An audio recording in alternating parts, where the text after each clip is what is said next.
Hi there.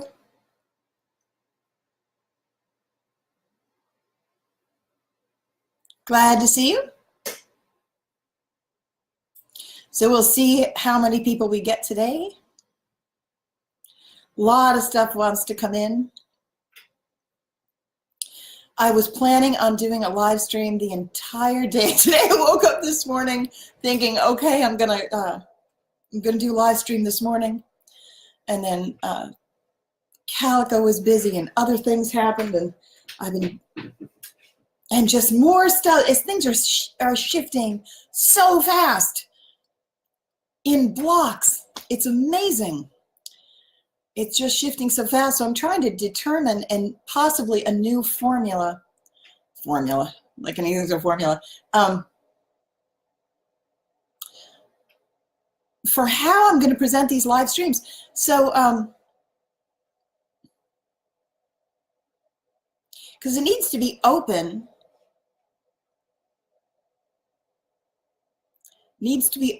to a great deal of flexibility. And I know my live streams sometimes can get extremely long. So I'm thinking of maybe doing smaller ones. What I try to do is, like today, I had about 4 or 5 really pertinent things that seemed like they wanted to come through right away. There was like a bit of an urgency about it. And then, crap. Sorry, wait. Oh, damn, there's the cutlery. Hang on a second. You know, I hate to have live streams that have cutlery in it. Hang on a minute. I'm going to fix this. And then we'll get going. Why is this? What just happened? There we go. Okay. 1 minute. Yeah, I just have a thing about cutlery in the background. Flowers. Ivy's okay. Animals are good. No cutlery.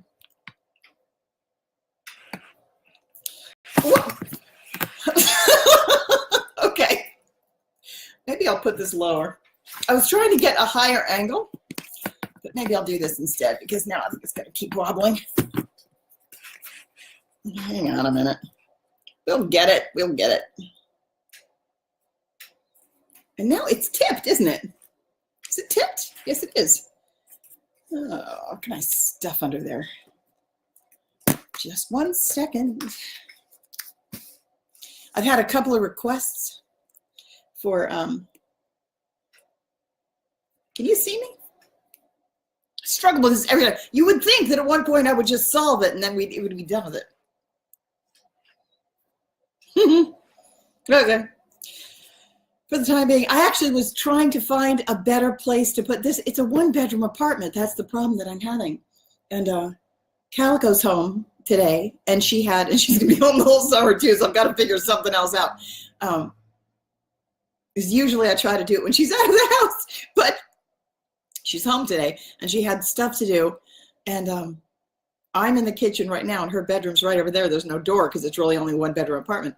But I needed to find a bigger space, and I was trying to experiment with other places in the apartment, but it's too noisy if I go into the other room because the neighbors play music, so that was distracting me. So basically, this is my best option until I find a better option, but I am looking around for a better option. All right, so we've got Carmen with us today. Hi.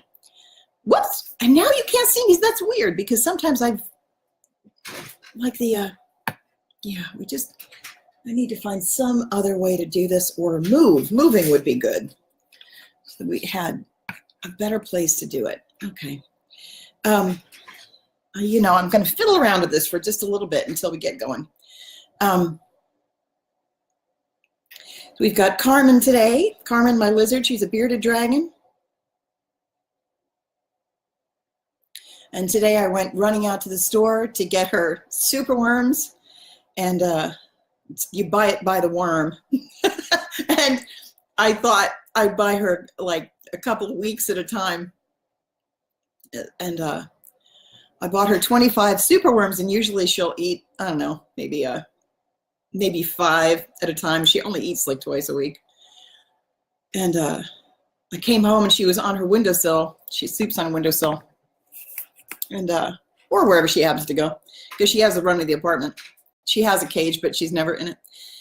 And I gave her super worms, and she ate 21 of them in one sitting. She was starving. She was so happy to see those super worms when they finally showed up. Anyway, I'm sure there's some kind of a reason that I mentioned that. So energies are intense, yeah? They've really been running. And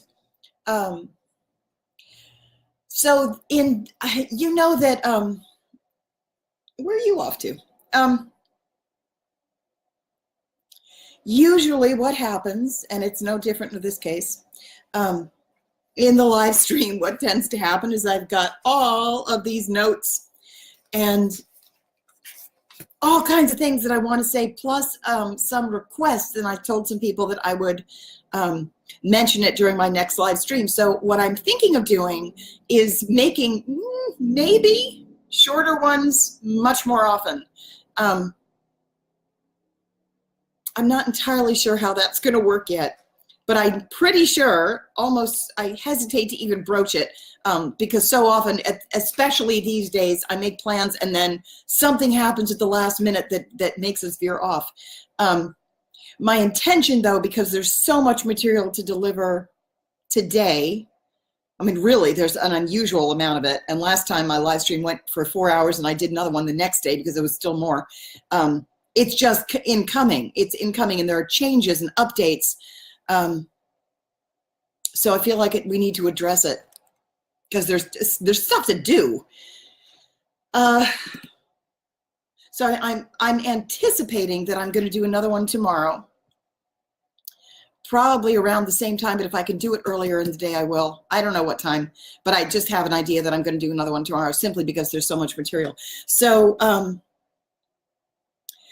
if you are following my work, it's a good idea to follow all of it, because I'm going to be referring back to certain things that I said before.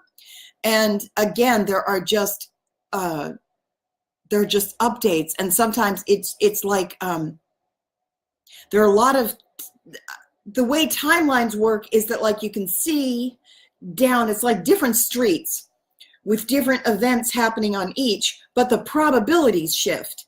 Like as things are moving, as collective consciousness is shifting. If you're looking at the dominant, where the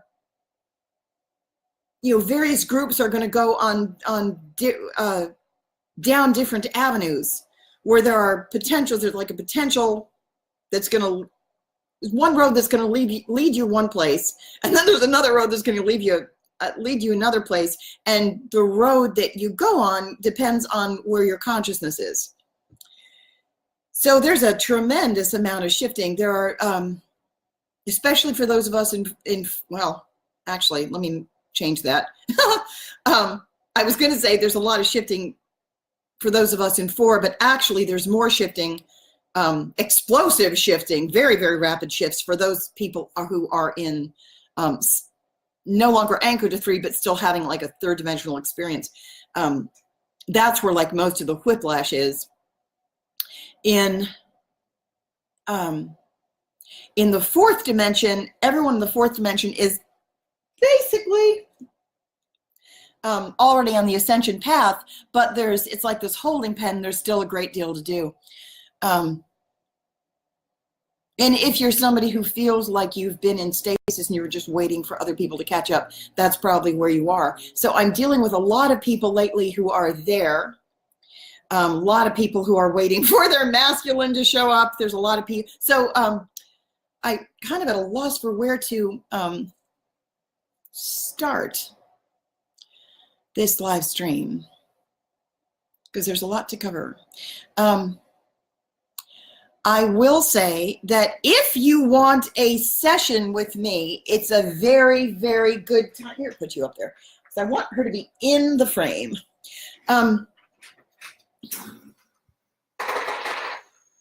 It's a very good time to book a session. I'm not saying that, although I absolutely do need money. Like, I've never been lower. My card was just declined when I went to get groceries and I was only buying creamer. It's really pathetic. If there's any way you can make a donation, this is a very good time to do it, and it would be very appreciated. But it's also, if you are looking for a session, now's a great time to book. Because two things are happening simultaneously. We're dropping, I mean, really this close to dropping a lot of the old baggage. It's basically already dropped. We know it's on its way out. We're just waiting for certain things to clear. So I have an idea that we're going to do some of that. In fact, if you're listening to this, let's just collect. Let's do this first. Let's start this way. Let's call and connect with our highest level personal guides and our combined intent to get the most out of this time now. Connect our higher selves.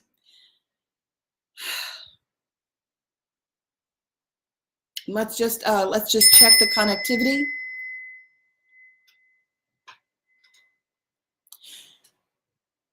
So yeah, the energy just picked up. So any debris, any lower vibrations, I'm looking at dark energy. It looks like dark mist, any lower, you know what? I'm not even going to mention it because it slows things down. Anything that needs to be cleared that we are ready to release, anything that you are choosing to let go in this moment, let's just let that go right now. Anything that you've been, if you're holding any resistance to letting things go, let's let that go right now. We're going to pick up speed dramatically, and anyone who's not willing to go is going to be left in the dust until it's their time. There are certain people who have been going slow and have not been doing their own work. If you're one of those, it's time to pick up the pace. Time to really get going. What's really going to happen is that when there are certain energies that have been holding on, that have really been wanting to hold on to those of us who have been, many of us, not all of us, but many of us have been feeding or allowing others to thrive or foster, live on the work that we've been doing, where we're working, and many others, often, not always, often in our immediate family, they kind of take advantage of the amount of work that we do. Often, obviously this is only for a group of us, but it's also prevalent. I need a little more space to work.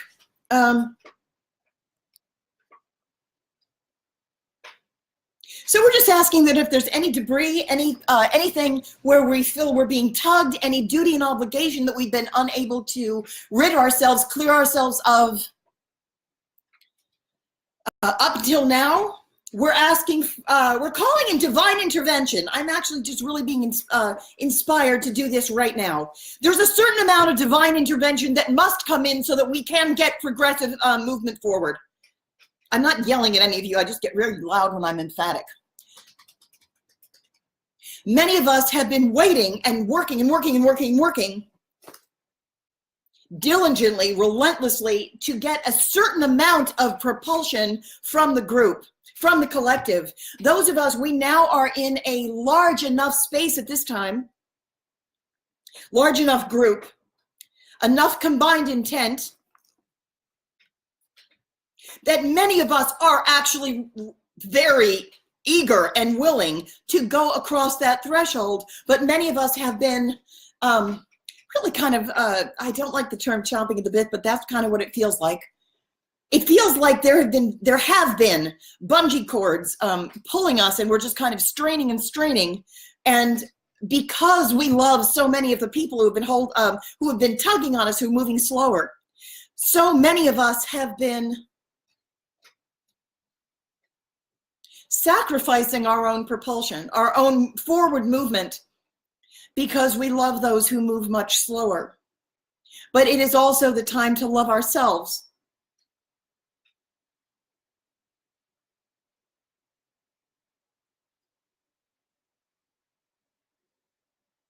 And know that anyone we're leaving behind is not ever truly lost, but they do need to do their own work. I'm going to be talking more about this tonight. In this moment, let us just collectively agree that whatever we're ready, whatever we are ready to drop, any burdens, let's drop them. Drop them now. We now agree to release any and all restrictions that we can safely release at this time. Any duty, any obligation, any confinement, any place that we have tacitly agreed to do something that is serving others but is harming ourselves to a degree that we're no longer willing to tolerate. There comes a point where we have to reach a tipping point where we say, we can't wait any longer. We've waited too long.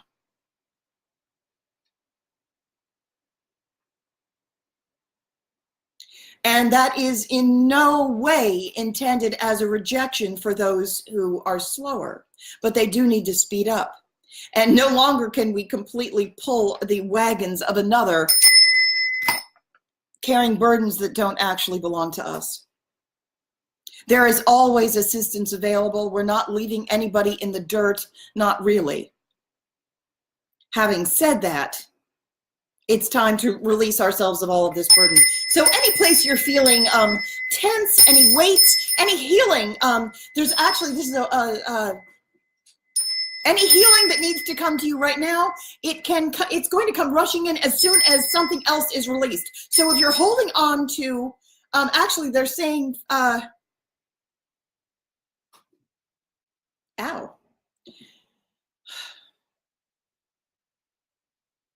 There's a great deal of sorrow. And this is, I've got such a long list of things to say. I'm just going to keep going with whatever's coming in. But I feel it from this collective. And for those listening now or whenever they're going to hear it, there's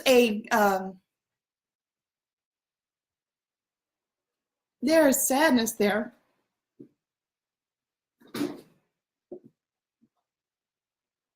Because so many of us don't want to say goodbye to our old life, the people we love who aren't coming because they don't want to, or they're not ready yet. It's very important to make a decision that's right for you. And so here's one of the things that I wanted to talk about. Then we're going to go back to what we're doing.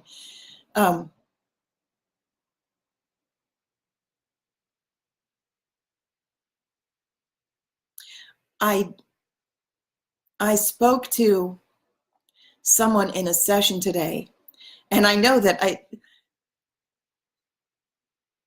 I was literally moved to tears. Sometimes in my work, I have the privilege of, and I'm not going to use her name because she doesn't want to be mentioned, but she did say I could talk about her session. I had the privilege of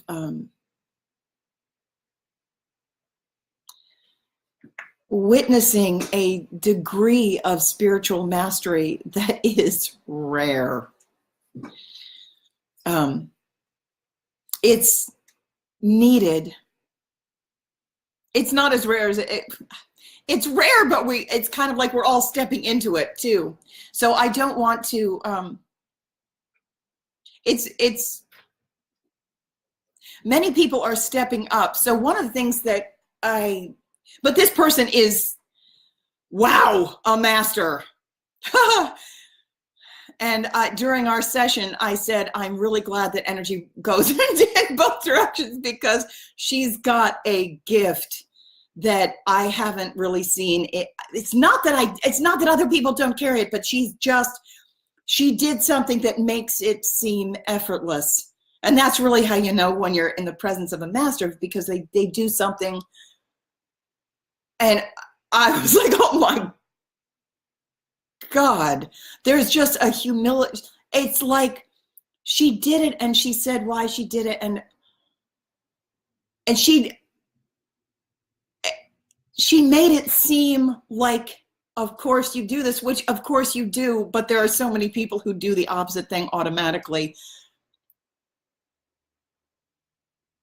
She made it seem easy, and it's not for a lot of people, the vast majority of people. So when the energy was running in both directions, I thanked her and I said, can I talk about your session today, later on? And she told me I could. And then I said, do you mind if I borrow?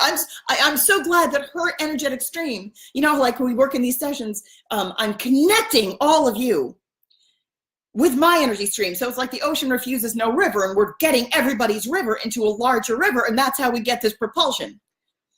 So everyone, once you're in the river, you can share your qualities with everyone. That is the nature of a giving group. The nature of this group. And I said to her, thank God you're in our group, because you have the exact superpower that we need. And it is the gift of non-resistant flow and a level of compassion and service to the other that was just,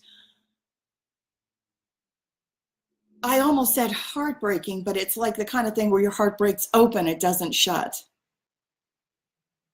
This is somebody whose husband is dying of cancer. And we talk, it's significant, like where the cancer was and now where it's moved to. And we were talking about the difference between wanting someone to heal so that they can stay with us and helping them in their own path, where the path for this person is almost certainly the path of least resistance is death. And the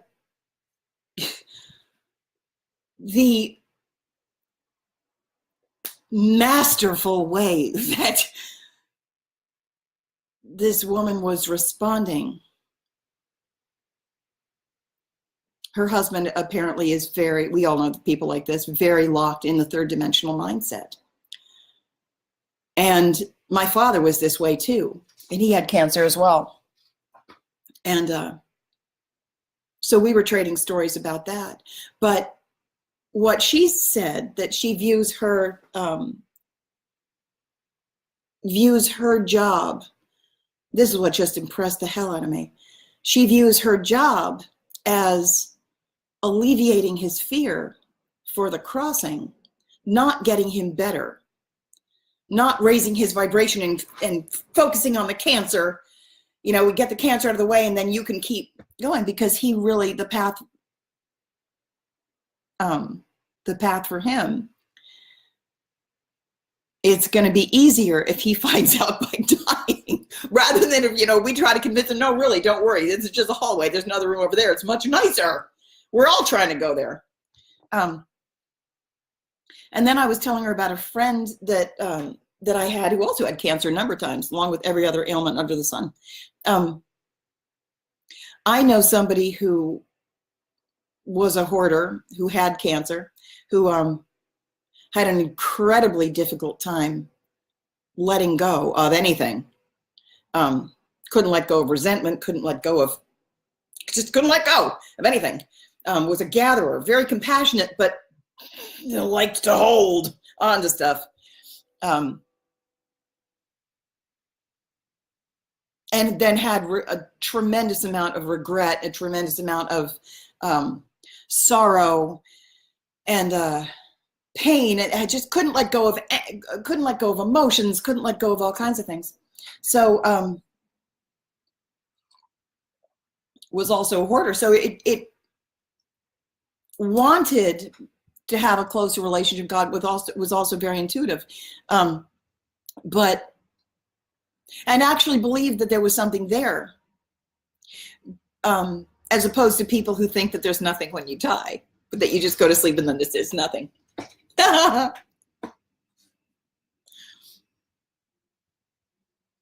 But this person that I knew was also a hoarder, and it came time for her to get a divorce and move, and she only moved 2 miles away from her previous house. But the process of getting her to that point where she was just able to go through her stuff, it was a process of grieving and getting in touch with her emotional side, which she couldn't cope. There are a lot of people who can't. They've been focused so much on holding things together that what they're terrified of is the release. They're terrified of the tower moment. They kind of sense that it's coming, and instead of leaning into it and allowing the collapse, they brace themselves and they make it worse, way, way worse. So what this person had done, she wanted somebody to be there. It was just smart. She wanted somebody to be there with her when she went through her stuff. And the person who God gave her, actually is what it was, just happened to be training to be an end-of-life doula, somebody who helps people make their transition to death.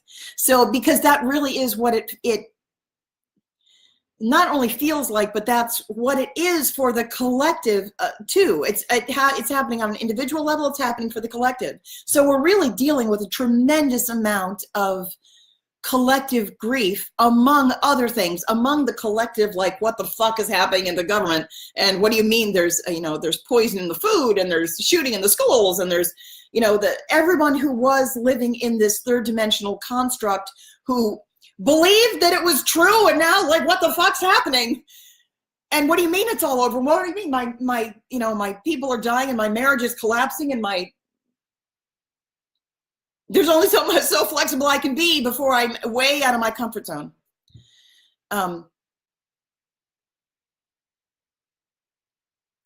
There needs to be like a squadron. That's the wrong word. I don't have a word for it.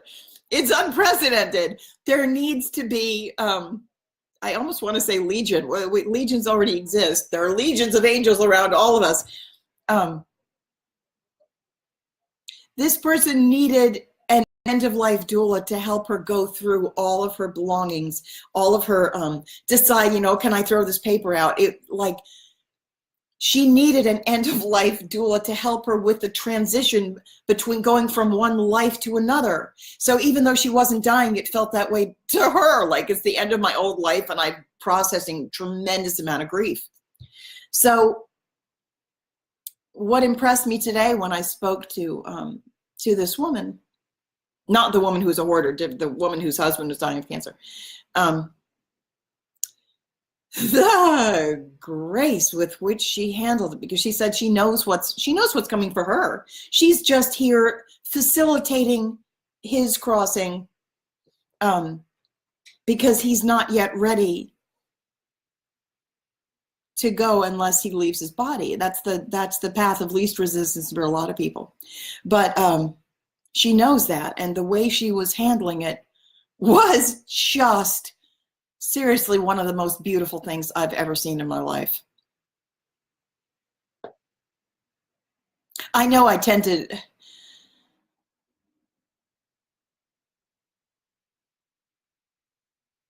that's the funny thing. It's not like I'm so easily impressed. It's just the people I work with, like, oh my God, you're another one. I just feel like I meet these people at this point, the people that I work with, everyone who comes to me for a session, it's not so much about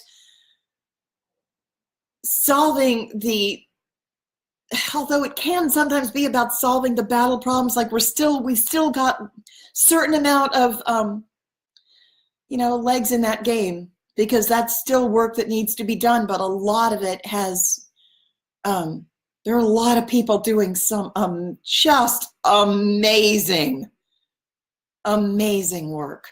And so when the energy was going in both directions, I said, I want to pull this toward me, because I don't think let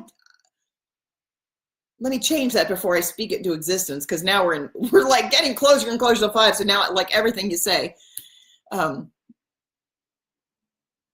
basically in the session, I was like, give me some of that, because it is more my style to say, you know what you need to do? Let's go get you to do this. And boom, it's my first response.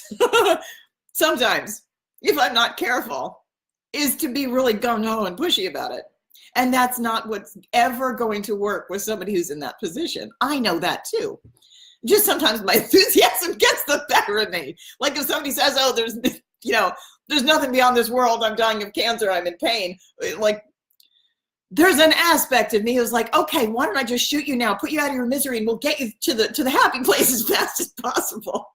Not really, but I know it's there so clearly that it just, like, I don't want to deprive anybody else of their experience if they have to go through the alchemical process of transformation, which is all horrible. We all know that. Anybody who's been through the death and rebirth cycle, not where you like literally die, but like when you stay in your body and you go through death and rebirth while being in the same vessel, that's the alchemical process of transformation. And that's what is horrendous.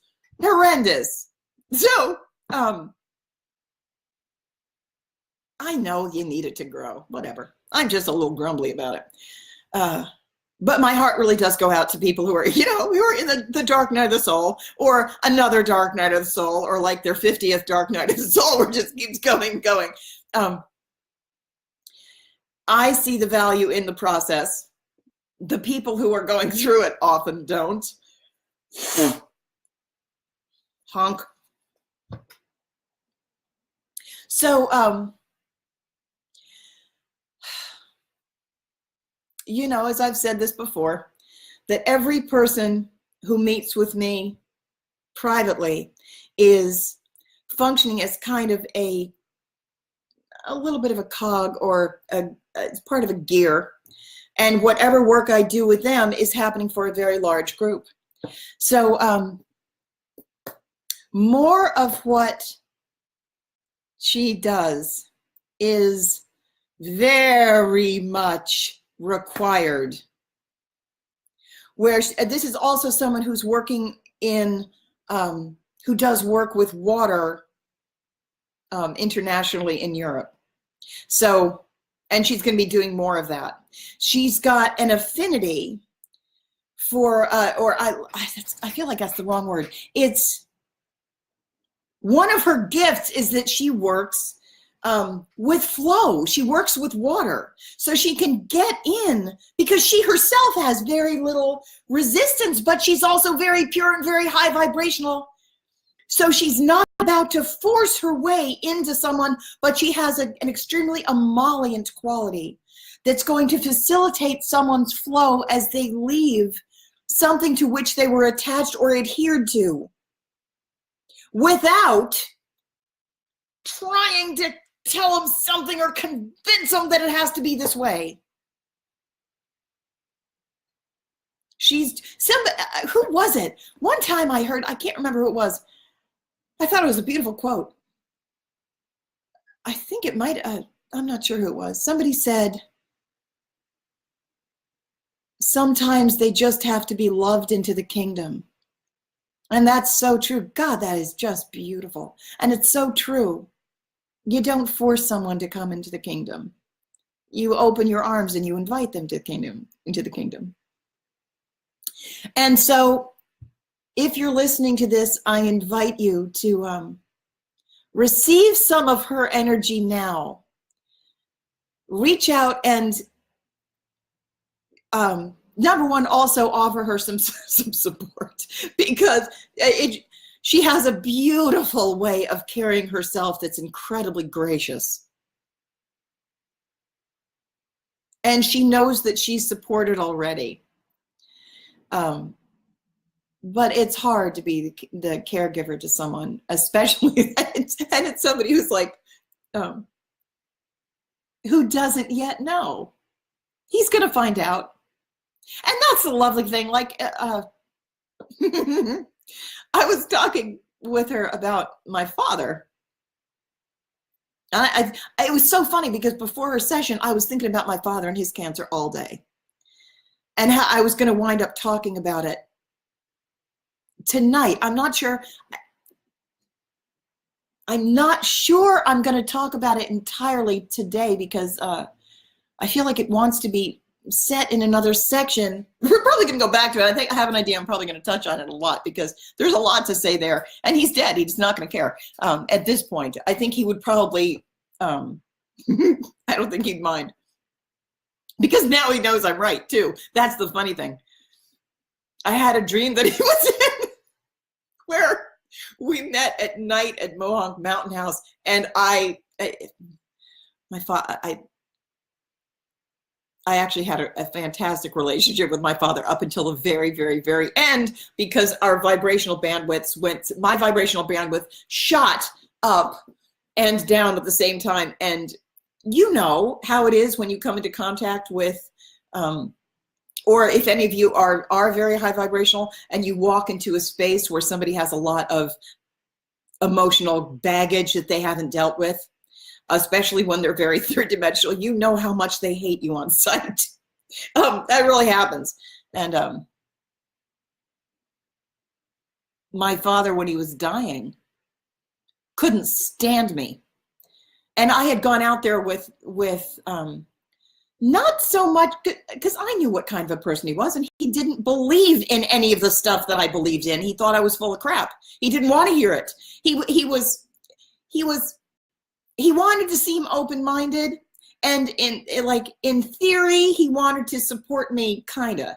Like, he didn't want to look like a bad father, was basically what it was. So he's like, just don't make me do anything.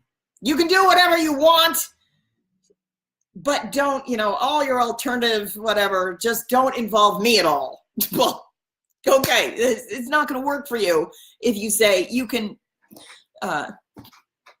do your energy work on me, but don't involve me. Well, you're going to have to take some responsibility, which he did. He went to like Western doctors because, and actually that's the weird thing. Like if your belief system is in alignment with Western medicine and that you think that that's the only thing that's going to work, then that's really your only chance. Like there's no such thing as an incurable condition. There's really not. Miracles happen constantly. They happen constantly. There are such things as incurable people. And it's not so much that what they had is so terrible. It's that they're so convinced that they have it. They're so adhered to the fact they had it, or adhered to this is how you have to cure it, that, even though my father, if you had said to my father, would you like to receive a miracle? He would have said, sure, honey. And is that the state that you have to be in? No. Zoe died, and he had a really grisly treatment over a very long period of time. He lost his hair, and they did like spinal taps, and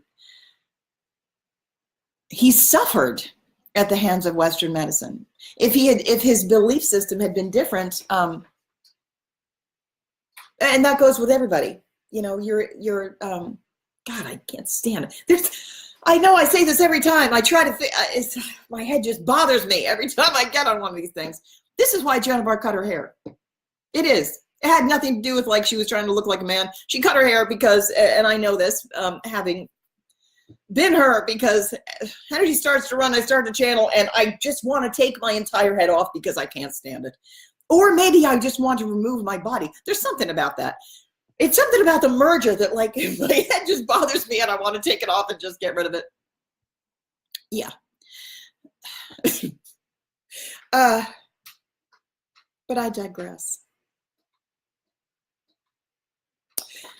So where was I going with this?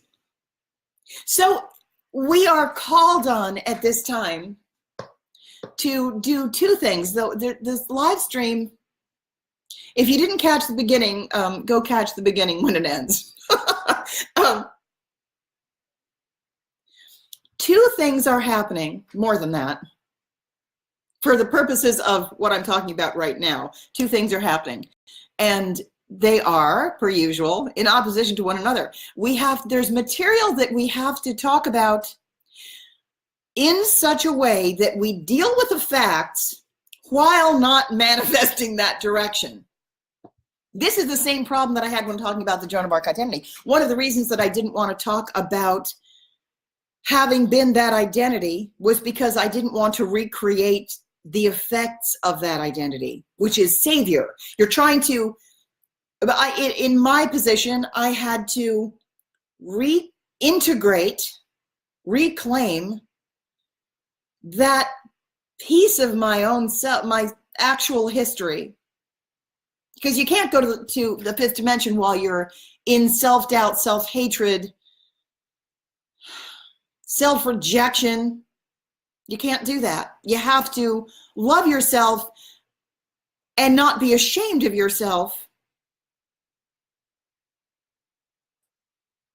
and be fully transparent, so you can't be hiding yourself from yourself. So in my case, when I had so much trauma attached to my own identity as having been Joan of Arc, like not an aspect or a person that was in the body, but actually the being, having been in the physical form and being there the entire time. I knew that the job this time was to take all of the energy that others had given me in order to lead them, which was appropriate at that time, and make sure they took it back, but also reclaim my own self, where I had to do it in such a way that I didn't reject the identity, because still, while being in a leadership capacity, what we're trying to get everyone to do is to reach for their highest aspect, the place that is willing to step into the role of being a spiritual leader, because we're all being asked to do that at least somewhere, at least somehow in our personal lives. So this is directly related to what I wanted to talk about today. People who are or have had very third dimensional mindsets, who are adhered to the way the world was, and they've been trying, one of the things they try to do to save themselves, their world is chaotic. They don't understand why it's chaotic. They don't have very often the spiritual knowledge as a background. It looks like the world's going to hell in a handbasket. They see the problems in politics. They see the problems in the world. They see the problems in every single institution that they thought was reliable. They're scared. The foundations that they've put their beliefs in are crumbling. Their response to that, they have been trying to do the only thing they knew to do, which was to patch it. Don't let it fall, prop that up before it falls. So I've been in situations like that. I'm sure we can all relate. When you see something falling, don't let it fall, pick it up, make sure the baby's face doesn't hit the ground. You try to reach in and help the situation. When you don't know what's going on, you've never heard of planetary ascension, or you believed it was crap, what you try to do is prop things up, or double down on the third dimension and try to put it back the way it was, and recommit even harder, make it firmer, make it more solid. That's the antithesis of the approach that we actually need at this time. But if you try to tell people that, number one, they're outside your bandwidth. They're not going to be able to hear you at all. You're going to seem like a crazy person, big deal. You're just going to have to get over that. They're going to find out pretty soon, and I'm going to talk about that later in this live stream. many of them will go very hard in the opposite direction. We've gotten to this point at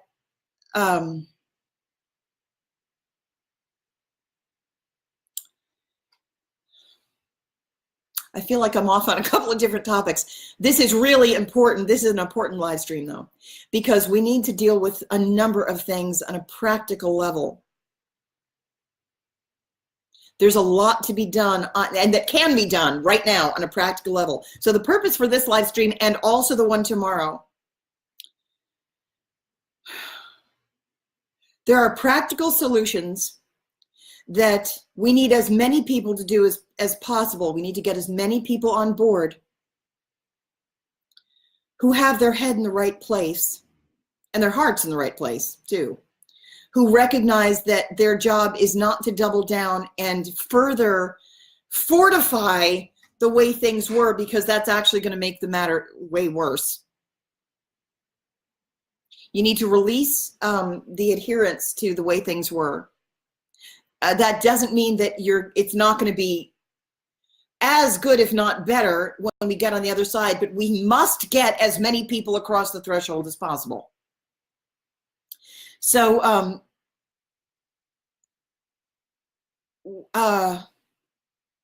there's a way to do that while to maximize the amount of movement while minimizing the amount of fear. And that's really what we're doing now. Minimizing the fear.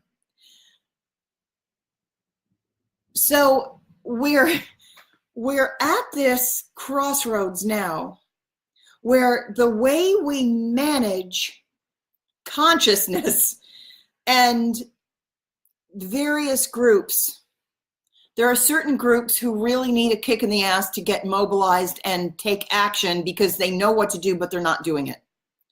And those groups seriously need to stand the fuck up. And if you know something, you need to mobilize yourself to take the action that you have been preventing. You're just delaying.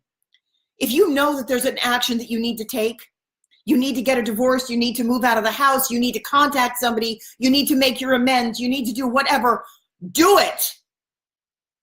You don't have any more time. The way to minimize damage is to act promptly. It's not,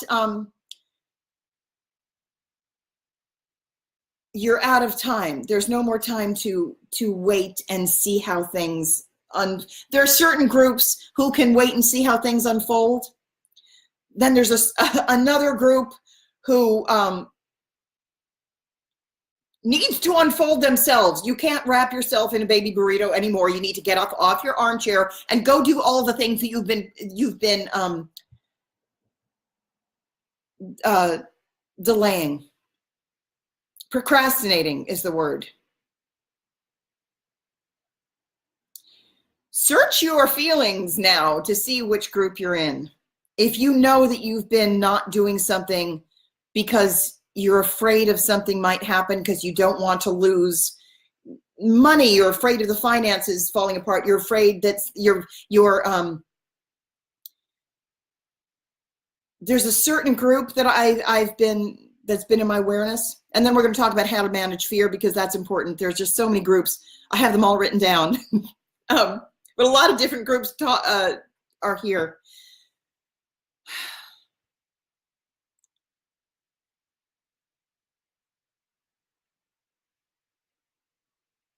So there's a group of people who are going to be leaving and making their transition to Ascension by dying. What the rest of us need to do is let them go without holding on to them, because you need to release them with love and care, and please don't hold on to them or seize or try to clutch. It is going to be easiest.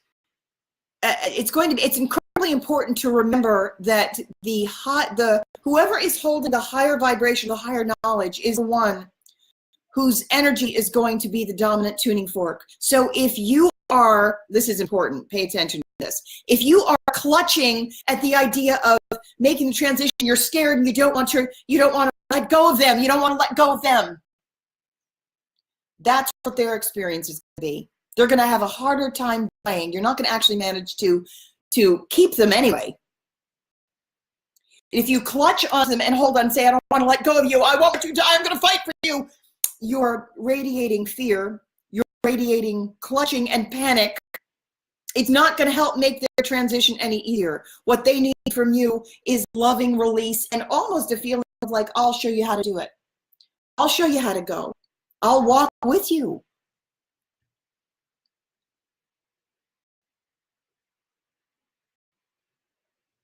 And extend that flowing energy of being in real non-resistance and say, you know, it's okay. You're dying. You're just leaving this vessel and you're going right over there. This is someplace that higher dimension, someplace where I go all the time. And there's no fear there. When you get there, there's no fear. There is love. There's everybody you left. Even if you think there's nothing and you're going to sleep and you're not going to experience anything, it's just going to be the end of you. You're going to find out pretty soon if you're in that category.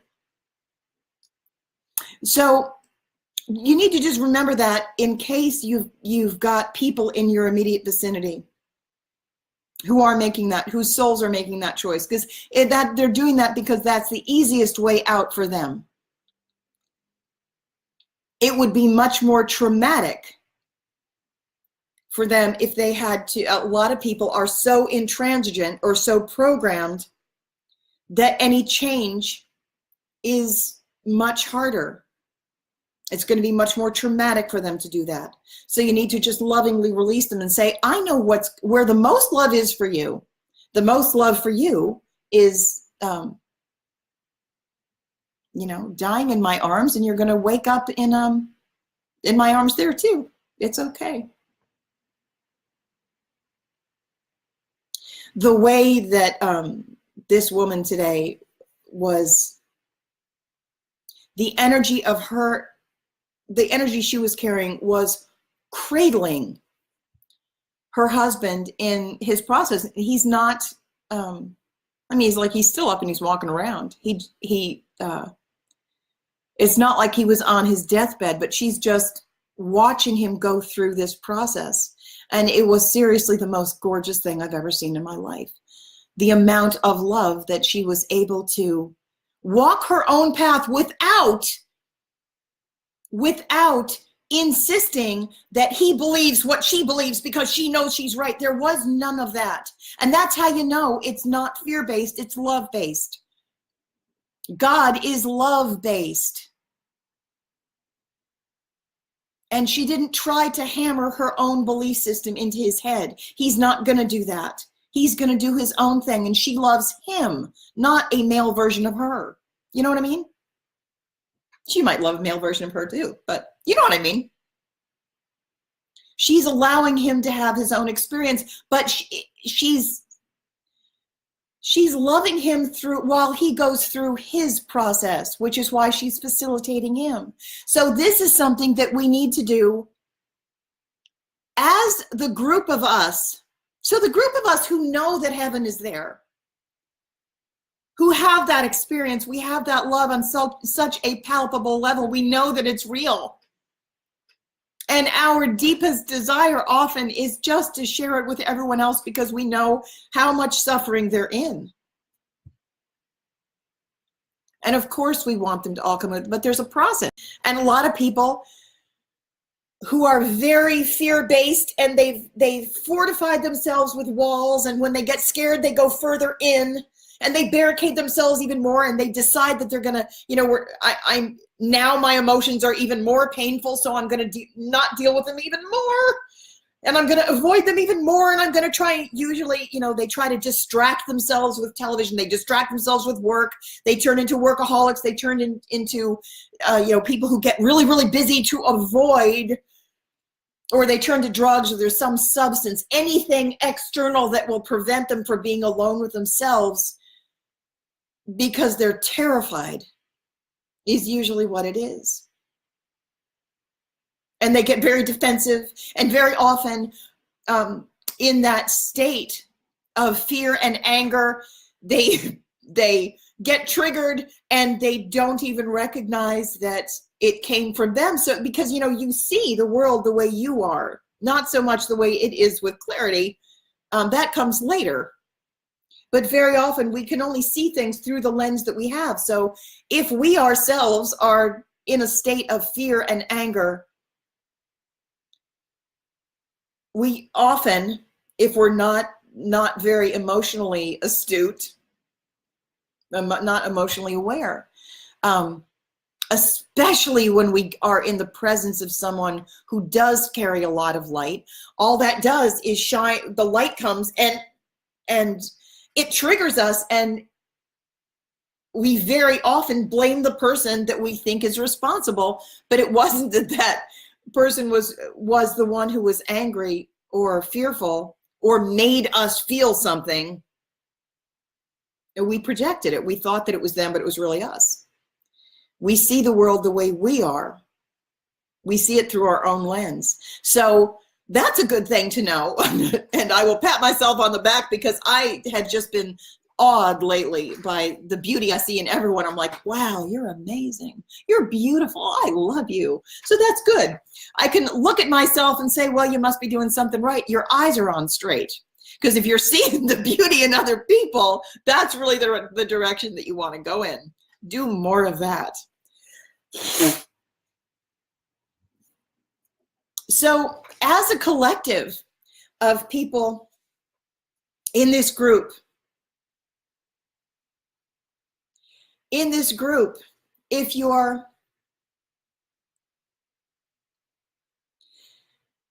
high vibrational enough where you know that you know the process that the earth is in, and you're on this journey, let's all connect with one another right now and affirm the support for the group, for one another. Just feel the love that's here. Extend it to all listeners and everyone who's going to listen in the future. There's really no time, but we're having the experience of this now because we have a joint task. We have many joint tasks, actually, and we're going to be talking about that. The first joint task that I wanted on just on the heels of what we were just talking about. Thank you for the love. All the hearts. As a collective and also individually, we're called on at this time to give comfort both on a practical level and also on an energetic level to all of those who are terrified because their world is falling apart. There are divorces, there are a lot of deaths, more are coming. This is where it becomes a little bit dicey to even discuss the material because on one hand, I don't want to foster, you know, because when you're in a high vibrational level, whatever you speak comes into existence very quickly. So I have to be very careful when I talk to a group of people who are probably very high vibrational already. We have to handle this material with care. We want to be able to talk about the probability, the percentages. There are certain things that are likely to occur that will be better or worse according to the way we think about it, according to the way we manage it. Those of us who are in the higher strata need to be very wise stewards because those people who are in like lower vibrational frequencies, lower vibrational bandwidths are scared. They're angry, they're triggered. They need a calming influence. They need a loving, stable influence. But we also need to talk about what's likely to occur. So for example, if I can see, as I can, that I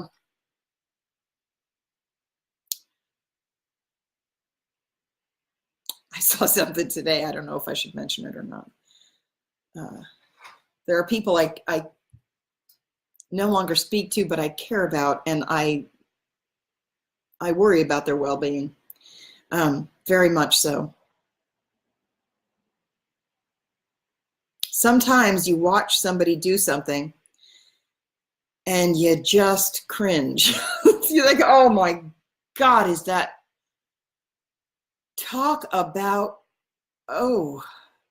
where you know how, no matter how mean people are, or how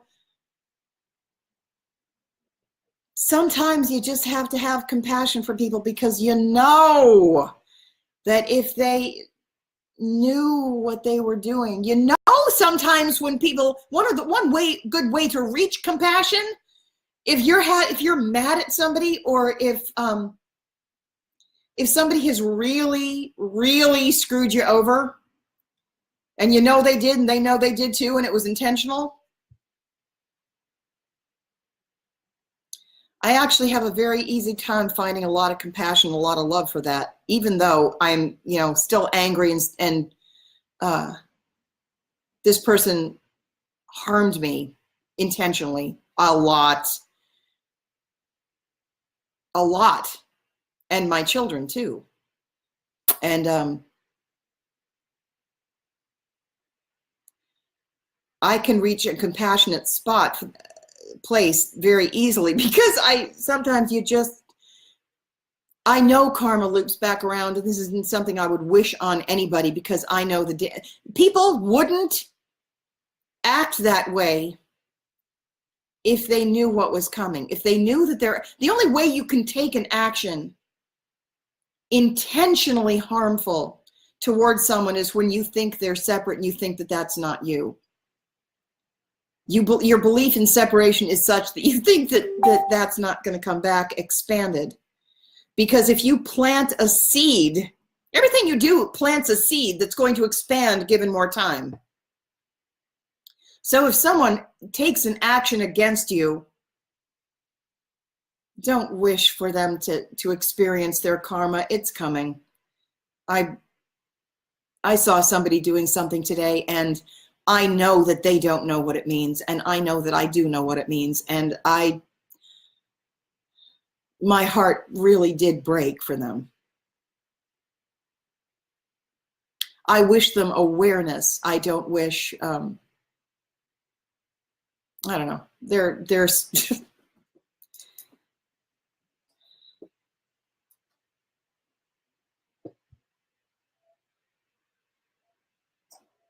there's a way we have to talk about what's coming for people. That's a bad way to, because it makes it sound mean, like punishment. I don't want to create something that elicits more fear with intent, because there's a way to handle it and steer it where it minimizes the damage for all parties.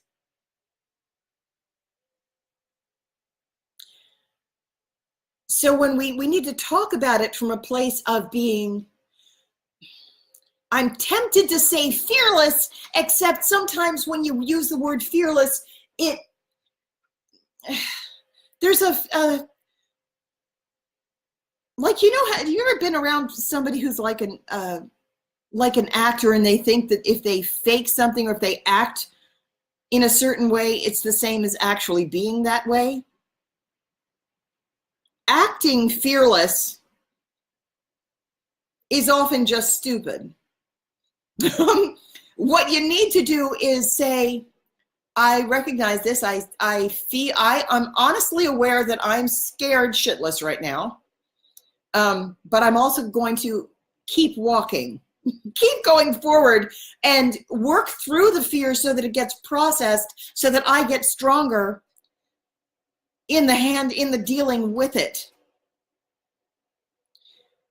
A bad way to deal with fear is, which I'm totally guilty of this sometimes. I know that sometimes in my own life, if I'm really scared of something, I will almost never avoid it completely. Sometimes, very, very, very rarely.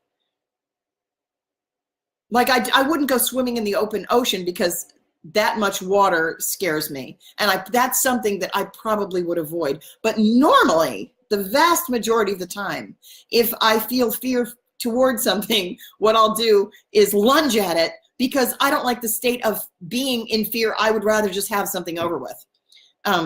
I'll just deal with it. I will just deal with it. And even if there's a way that like you could finesse it, my own personal response, sometimes it's a good thing to know about myself. I just have to know about myself so that sometimes if it's appropriate, do it anyway, if that's what you want to do.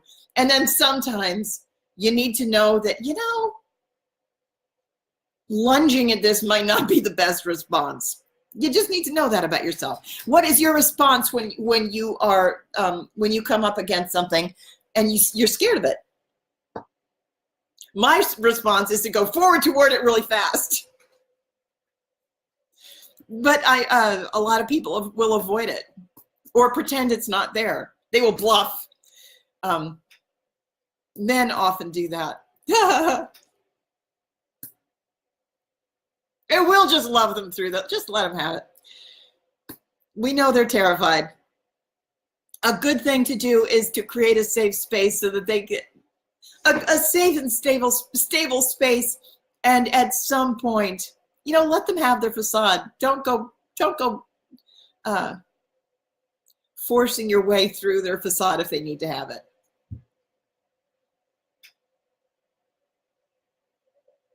Because eventually the facade will come down if you need that to happen. And it's understandable. And it's there for a reason. And who hasn't had that? Look for the commonality. So one, and then I'll get back on topic. One really good thing to train yourself to do, to train your mind into constantly, all the time, make it a practice. Look for the commonality between you and anyone else. Train your mind. In this culture, through the school system and through every other system, practically, we're taught to go into looking at differences, looking at hyper-aggressive fault finding. The schooling system is all segmented, it's sectioned off, and it's everyone is set apart. And you're sectioned off with people who are just like you in grade levels. And then you're in competition, and even the schooling system has taught us to look for errors and point it out. Check off the ones that are incorrect. That's actually backwards. That's going to train you into hyper-aggressive fault finding and train you into identifying differences when it's the last thing you need to do. Union, love comes from commonality. You can still identify somebody's difference, but love them anyway. Look for the similarity. Look for the conduit. Look for the way through. The way through is going to be whatever unites you is going to be, the commonality. So train yourself to look for that. Train yourself toward nurture and union by finding something to love anyway, even if it's hard. We need to be trained to be wise, wise, wise stewards of all others, particularly when we see something that we think is a flaw. You could improve that, buddy. Everyone has shit like that. It's important to be able to talk about it and see your own flaws and say, yeah, I have that. Maybe I'll work on it. Maybe I'll just love that about myself and leave it. Depending, it might be a bonus to someone. I may have to go get a fan. The energy, I don't normally have hot flashes. I actually think this is energy related, but it's also somewhat hot outside. I think I'm going to go run get the fan. Could you hold this thought for a second?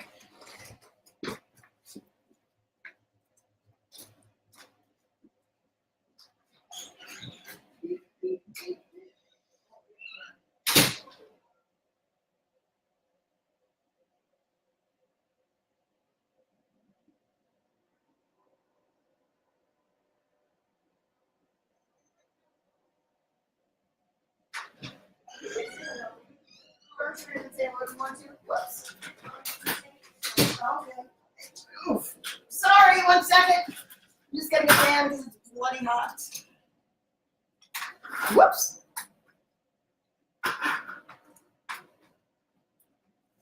Thank you.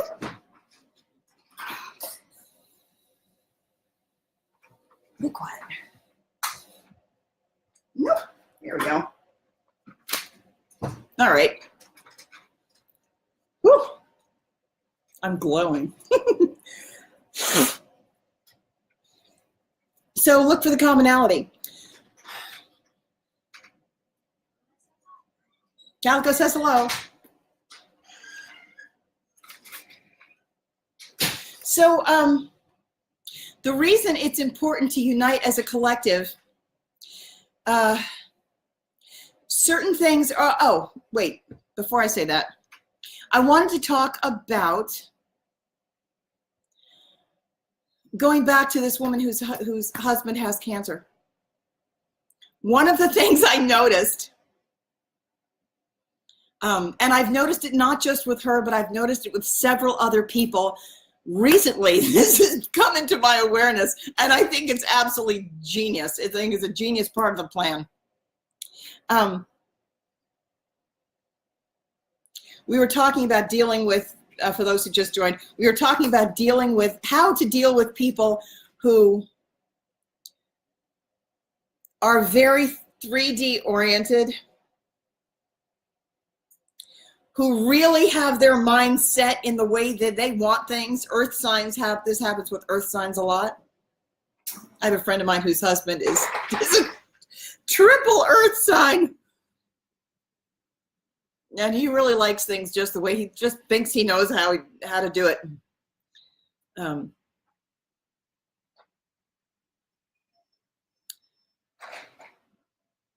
There are a lot of people like that in the world. And saying goodbye to the previous way of doing things is hard. It can be hard. I don't want to say it's always hard. Cancel. Could be very easy. For those of us who know what's on the other side, letting go of that shit is, well, actually, I should say it's, I almost said it's easy, but it was even hard for it was hard for me to do it. And there are parts of tradition that I love really a lot. So it is my intention to have a fifth dimensional version of the same thing. Like I want a husband, home, and a family. I liked my life before. Certain things needed to be adjusted. My husband at the time didn't want to adjust it. I would have liked to have stayed married. I hope to get married again. But I'm not willing to compromise my core values. But here's the thing that's interesting. If you are going back to the woman who's she's very awake and has a level of spiritual mastery, really. It's interesting to me how she is coupled with someone who is that anchored in 3D. And one of the reasons I think this is happening is because the same way that the woman I was talking about before, who was a hoarder and also was a Cancer and also was really like tradition and was just holding on to everything with all her might, the person, she needed an end-of-life doula to help her go through her stuff, just her belongings. She needed somebody to hold her hand and walk her through the transition process, because to her, it was like a death. It was a death of her old way of living. And she, even though she was intuitive and she did speak to like dead people, she really did. Still, just making the transition was so, there was so much grief, so much, she had such a difficult time letting go of that she needed somebody to hold her hand and do it piece by piece by piece by piece. And it took a really long time, and she was paying this woman like $25 an hour. And they worked together, daily for months, because she just had so much to, couldn't let things go. It's interesting to me that for people who are going through, who are very very adhered to the way, tradition, the way it has to go, has to be this way. They're often coupled with a spiritual master or someone who knows better, who knows how to handle them and help them get through it, because they're not going to be able to keep it. There is so often a tendency, when you love someone, you want them to have what they want. You want them to be happy. So there's a tendency to yield, particularly those of us who are coming from the higher dimensions, where we're very drifty and wafty and non-resistant anyway. It's our natural way of operating that we, if somebody says no, we're like, all right, whatever, we'll just go around it. What's needed from us at this time is to be clearer in our directions. We have a very clear intent. This woman today handled it beautifully. But here's the thing, like, on one hand, she has the luxury of doing that because her husband's dying. So on one hand, it's just a matter of time before he leaves. So she has almost the luxury of being less directive because it's going to go this way. She knows he's leaving, then she already knows that she's going to have a pretty spiffy life on the other side of it, and she is. It was very bright. Like, I was looking at the energy, the way the energy looks before and after, the energy that she's in now, despite the fact that she's this spiritual goddess. The energy that she's surrounded by is way heavier than she is. So on one hand, she's there being in some way it's easier because there's a time limit. So what do you do if your husband's not going to die and he's healthy and he's still a pig-headed idiot? It's a different kind of choice, because I do know some people. Oh, Tiffany's here. I do know some people who are in a position where they know something, but all the people around them, and I bet you, how much you want to bet, that a lot of you are in this category, where you know the truth, but a lot of people around you don't.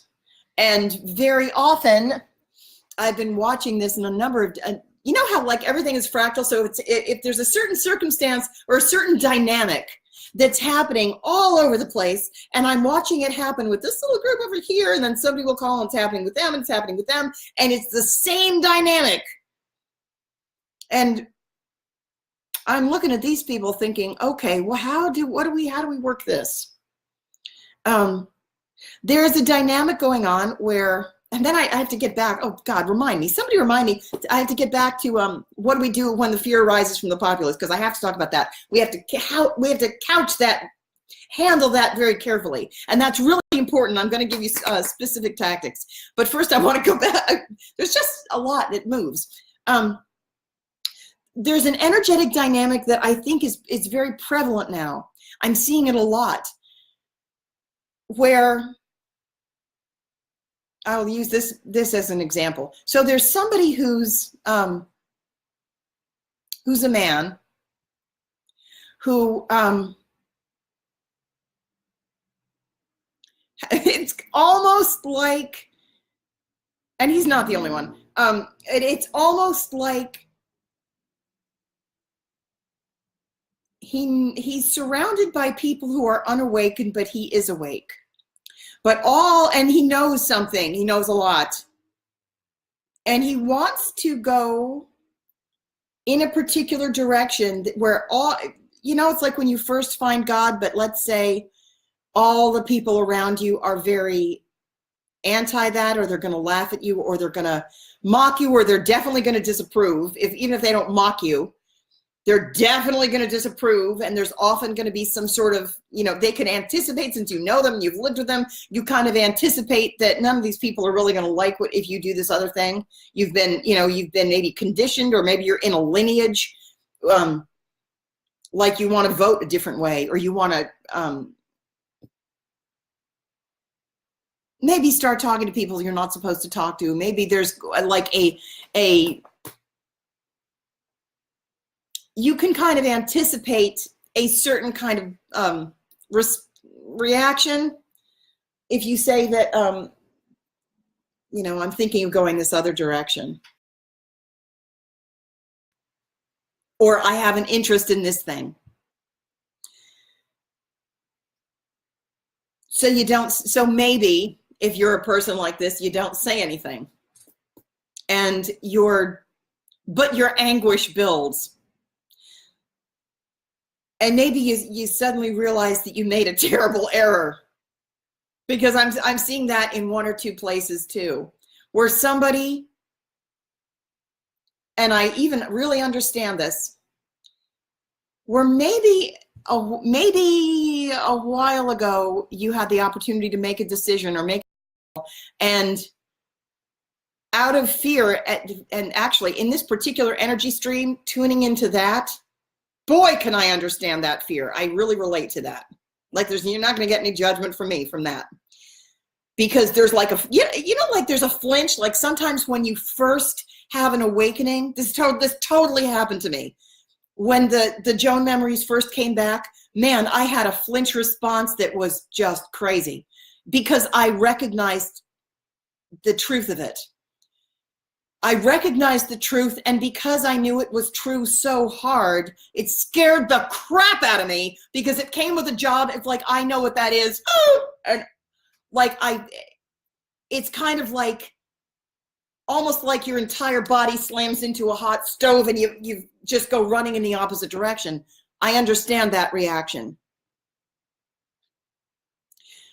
It's something that you have to turn around and face. Like a lot of people are going to be beginning to have reactions like that. When you first wake up, and yes, it's a process. It is a process, and so you're also likely to have more than one of those responses too. Particularly if you're like. Not everybody is like on the God Squad or has one of these, massive awakenings. Most people have kind of a more gradual awakening, but it's going to pick up steam real fast. It's going to pick up speed. So that brings me back to what we're talking about before. But just to finish this, I know I'm off on like 5 different subjects.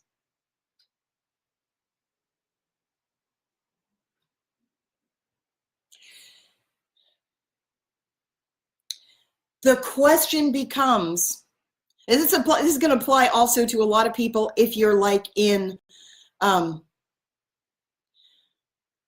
on Facebook, like I secretly listen to spiritual things, but I don't want it to touch like I don't want anyone in my family to know. Definitely don't want my work colleagues to know. I definitely don't want all of my friends and my extended family, definitely don't want them to know that I'm interested in this. It's almost like, in fact, that's exactly what it's like. It's really quite a bit like that. Like the fear, like if you, I almost don't want to say this. I had a painting teacher one time tell me that sometimes when you enter into a creative process, you're afraid of revealing too much of what, like the thing that's going to make it really good, the way you want to go to get the best result is to, you have to be vulnerable and put something of yourself that's really intimate. It's really makes you really vulnerable. It makes you feel really vulnerable because you don't know how these people are going to respond. You're anticipating a rejection. You're anticipating a backlash. So you say nothing. And if you do that, you're never going to get what you really want. You're never going to get the creative thing that you could have been phenomenal if you had actually done it. So you don't do it. You do something that you think is going to be accepted instead. And if you do that, number one, it's based in what was past. So you're going to be facing in the wrong direction, creating in reverse. There's a lot of, I've got to do a whole live stream about creation and the process of creation, creating and in directions. Creating going forward is working in a state of constant vulnerability. You're constantly creating something new from love. It has to be from love. And in the fifth dimension, that's going to, I really think I might wind up talking all about that tomorrow in the live stream. I might make it a live stream in, I don't know, maybe in the morning. Because I very much want to talk about creation in general in the fifth dimension, how that works. There's a whole mechanism by which it happens. It's incredibly important to understand, and that's the terrain we need to step into. It requires, it's hard. It requires a skill set. It requires us to step up to a totally different level of mastery. It requires us to walk forward in a state of vulnerability that is unprecedented because it requires full transparency. Fifth dimension requires full transparency. So you can't be carrying your walls, your shields. You can't have that. And that's what scares the crap out of everybody in 3 who's used to hiding behind it. The example that I was going to use was what my painting teacher said to me one time. He said, you have to be willing to paint as though you were letting the world know, like your preferences on Pornhub or what you want in bed. Like there's a certain kind of thing that you don't want the world to see. Like you might share that with like 1 or 2 people if you know they're safe, but you don't want to just tell that to everybody. There's a certain kind of vulnerability where it's so deep and so personal that you don't want to talk about that. You don't want other people to see that. You want your shields up. So it's scary to go there. So on one hand, the kind and loving thing to do is to not pry and allow somebody to have that. Allow them to have this, whatever. If they need to stay shielded, allow them that.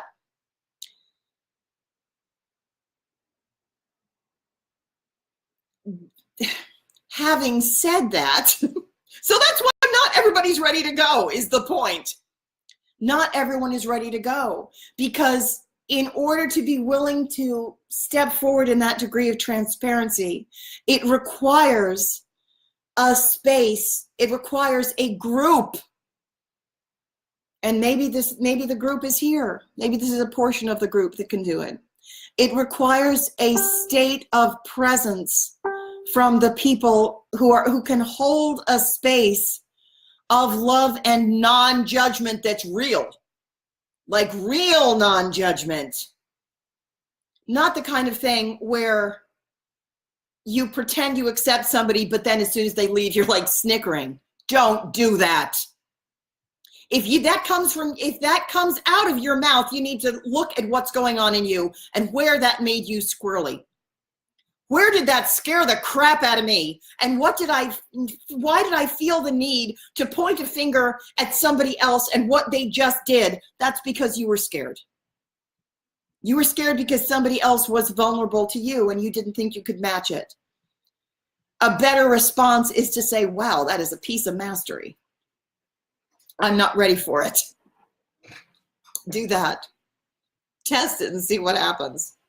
It's harder and harder to do it with a larger group of people too, obviously.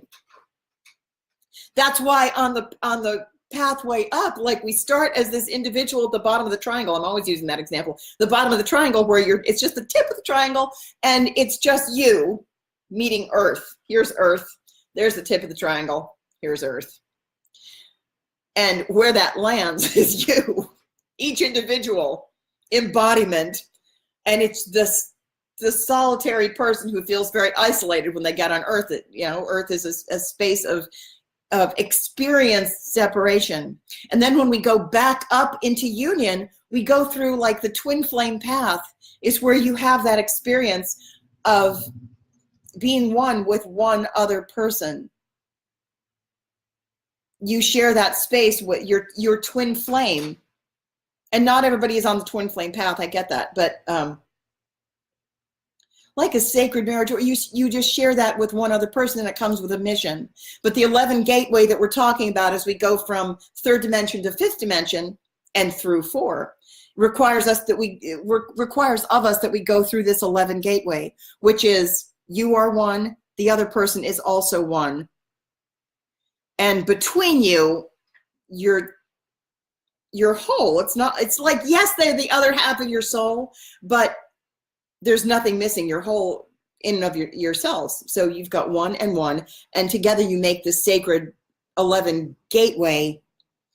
And when you come together in that, you embody your power, and that creates a third energy, and that's where you get this this incredible manifestation power, heightened manifestation. But in order to do that, it requires, number one, that all of your darkness, all of your crap is gone, all of your ancestral garbage, all of your cultural conditioning, anything you carried through, your lineage, also anything that you may have picked up to clear for the collective. If you're a bodhisattva, you've been doing clearing work for the collective, for people who are not yet that brave or can't, or who have too much to lift. And a lot of us, if you're a light worker in a community like this, the likelihood is, especially the further along you go, after you've cleared your own stuff, after you've cleared your ancestral stuff, your family garbage, you're helping others work through theirs.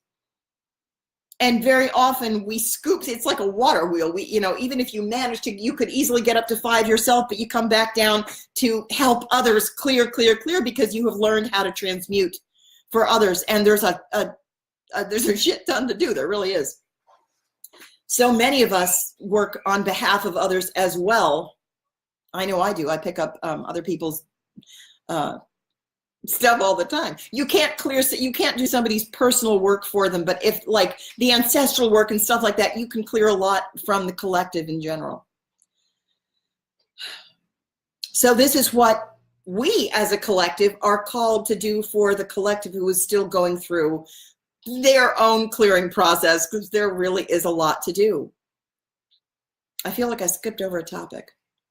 So if you're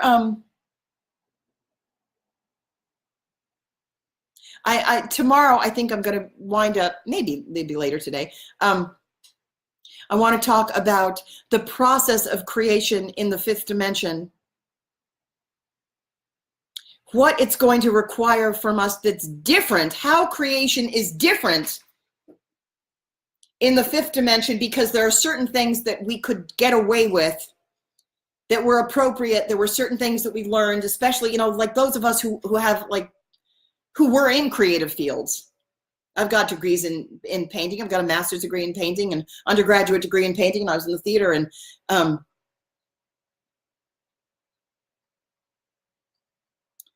you could get away with certain things then. And when you go up to 5, certain things must change. You can't do the things that certain things that you used to be able to do. You can't do them anymore. If you continue to do them, you can still create that if you want to, but it will keep you down. So I'm going to absolutely have to talk about that. But right now for this group, what I wanted to talk about was how to shepherd. It seems like such a trite and corny thing to say, because like in any spiritual talk, how to be a shepherd of a group, but really that is what we're doing. The woman whose husband was dying of cancer, the way she was holding him and easing his passage, easing his transition. This is really the thing that we as a group who have largely cleared or are still in the process of clearing. One of the divine tasks as a group that we're called to do is to help those who are not yet It's not like there's a level of value, but there's a level of stewardship. Every time you go up a level, just like there's a level of, with greater privilege, with greater wisdom, comes greater responsibility for those beneath you. So even if you think you're not there yet, and even if you're not there yet, who is? You know more than someone. Share whatever you have. In the fifth dimension, everything is shared. Your knowledge is shared. Your love is shared. It's not like you can't have something that's just yourself. You absolutely will. But you are called on to share whatever it is that you do have. So a lot of those of us, so many of us, because we like the architecture of the QRS, quantum resource system, the quantum financial system, the monetary system.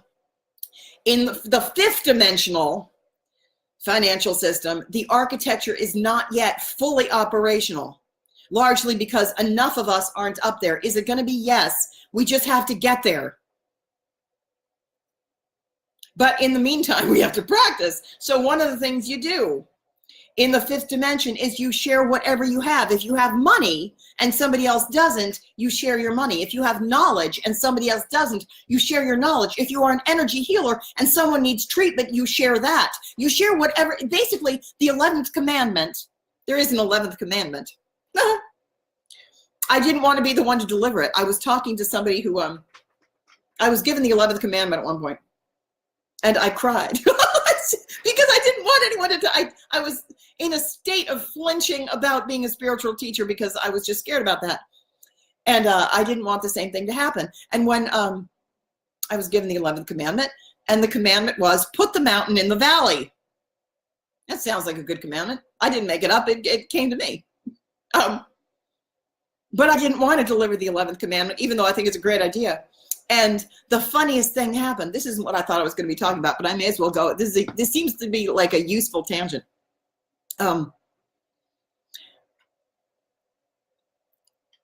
This is also when I hadn't been doing individual sessions for very long. I was nervous about doing individual sessions. I was scared at that time that nothing was going to come in. I wouldn't know what the hell to say to somebody. And I was just all kinds of squirrely about it. I didn't want to do it. But, and I won't tell you, even though this person said that I could use his name, I'm not going to unless I hear from him. He's really cool. Really, really cool. I love him. This person that I had met on Facebook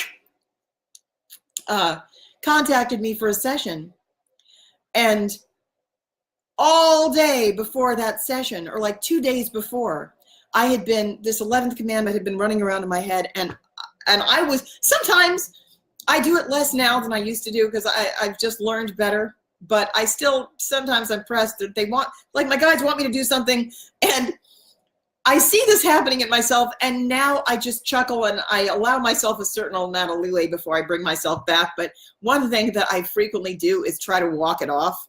Like something comes in and I don't want, it's like, I don't want to hear it. I don't want to hear the 11th commandment. Just leave me alone. And I'll wind up just walking all over the apartment, like walking in circles around the table, walking outside, like just shut up. I have enough of the 11th commandment. Go give it to someone else. I don't want to do it.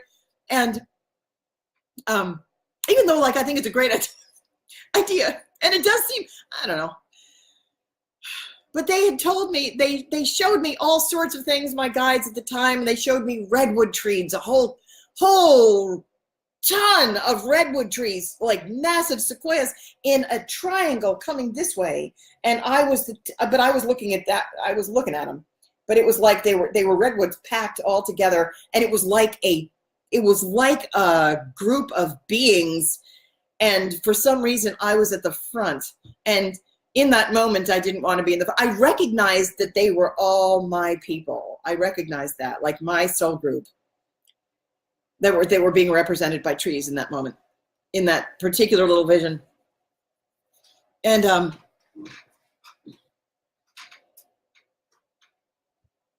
And it was old growth. Like I'm in a really, really, really old soul group.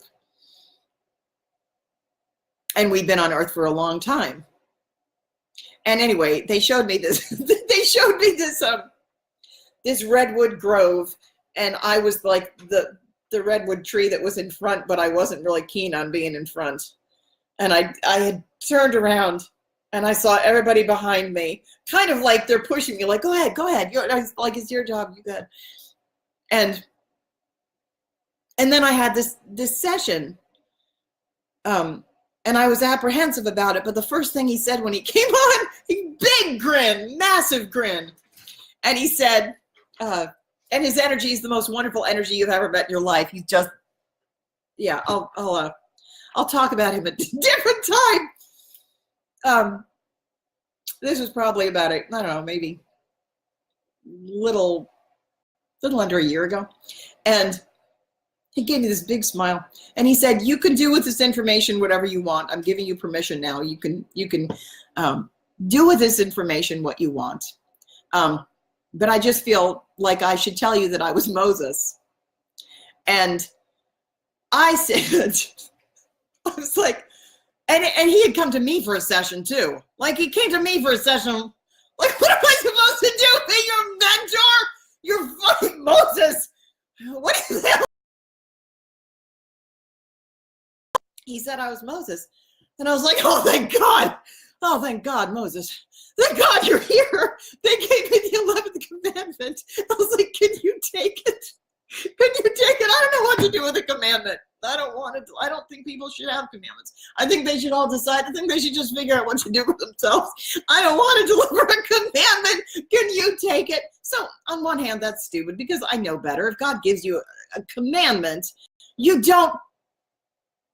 might tell somebody else, like, by the way, there's these commandments, but you don't try to wipe the task off on somebody else like it's some kind of radioactive booger. I get it. And I knew better when I did it, but I did it anyway because I just really didn't want to talk about it. At that point, I was going through something where I just leave me alone. On the other hand, the 11th commandment is put the mountain in the valley because duh. That's really the truth about all the commandments. It's really, did you really need somebody to tell you something that was that?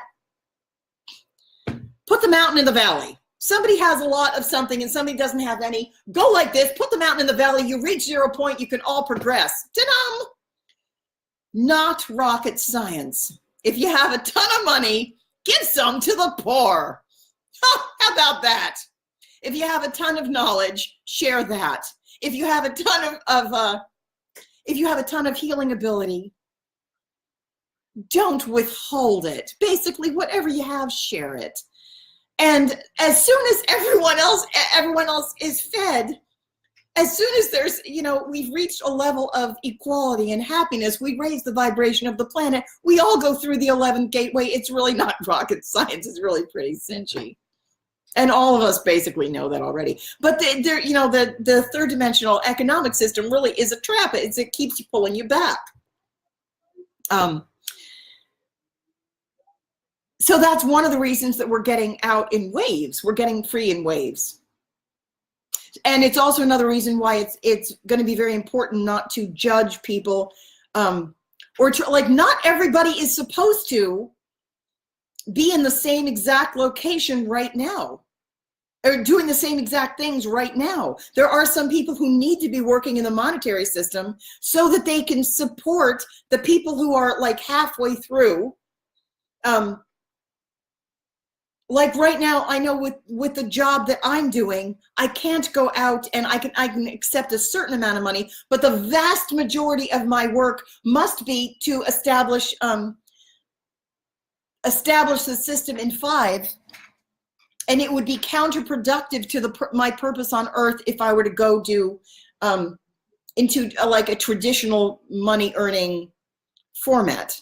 I need a different way to do it. It would be easier, and also because of my energetic structure, because of the people that I'm carrying, and the fact that like the Joan of Arc thing, not being able to receive, although I can do that now, it comes most easily to me via other people as opposed to getting paid directly. although I like to get paid, I'll get paid directly. But it's not going to help us all cross over if we all, you can't change the system by deferring to the old system, is basically the point. You've got to put more of your energy, look at it in a percentage way. You've got to be able to put more of your, and be committed and follow through. You need to be able to put more of your energetic investment into the fifth dimensional system compared to what you're contributing to or deferring to the old system. And you can really, that's a good way of measuring it. You know, like look around at your life and say, where am I investing my money? Money is energy. Where am I investing my, am I deferring to more toward the old system, or am I investing more in the new one? So we're meant to get out in it's staggered. It would be much harder to do. So actually one of the things that I'm doing now is there's a way that complete abject poverty can be very useful. I know that in some ways it can be useful because it will force you, it's forcing you to kind of break out of the old system. I know that in my, on my own path, I feel like I left like 5 different or so loose ends where I started to talk about something and then I went on to a different subject. I want to get back to the, like the man who's surrounded by people who don't want him to change. I really want to finish talking about that. But in terms of, I think if you saw my last live stream, you will know that I just am in this weird position where I'm, because of the job I'm doing, I'm afforded certain protections and certain things have been covered, divinely taken care of. And this is coming for the rest of you. I had no way of paying my electric bill for the time that I think I told you I don't lock my car or my apartment ever because guides told me not to. They said you are energetically protected as long as you're in this space. No one's going to break into your apartment. It's because it was important that I come down and establish the new. One of the things that, like, I'm basically doing the same job. Like when I went down as Joan of Arc, I brought in and established the seed, basically planted, landed the Joan of Arc template that others could pick up and take aspects of to utilize in developing themselves. So it had to do with female empowerment, female leadership, child, like we had to get a lot of maturity out of a population that really needed development fast. They needed to mature a lot faster than they were going. So, and we had to break out of the mold. We had to plant certain seeds, and there was a lot of adjustment there, but it required a different template. So in the Joan of Arc being came down as a savior figure with a tremendous amount of energy to galvanize a lot of attention so that pattern would be as contagious as possible and go throughout the population. So the same thing is happening now, only now the Joan of Arc template has saturated the globe. We have enough of that we can successfully move forward and establish a new template. And one of the new templates that we're establishing is the one that I'm currently planting, which is everybody gets electricity for free. You take your power back by refusing to pay the electric bill, because paying the electric bill is actually robbery. Free energy has existed for a very long time. The technology has existed for a very long time. There were forces that suppressed it and kept it from the people that it actually belongs to us. It actually belongs to us. So every time you pay your electric bill, you're doing it out of fear because they're withholding something that you need to successfully live. I mean, obviously not completely. Is it possible to live without electricity? Yes. But we're aiming for advancement, not retreat. We're trying to get more advanced, not more primitive. So, and it's also, energy is all around us, and we are actually entitled to it. It belongs to us. The same with housing. Everyone's entitled to a house. Everyone is entitled to food. Everyone is entitled to health care. Everyone is entitled and deserves electricity. So on this planet, which has been a prison planet, we're getting out. And I'm not the only one who's establishing this template, but I'm one of the people talking about it. And I'm also, so right now, someone is paying my rent. And it's one of the things that we're doing is making everything a gift of love simply given. It's a gift of love because you value the occupant. You say, I value the well-being of this person, therefore I'm going to give you something. And it's because it's a love-based energy exchange, it's changing the platform. It's changing the energetic platform. So this is one way that we're establishing the energetic platform that's going to carry over into a new pattern, a new template that is going to go global. It is.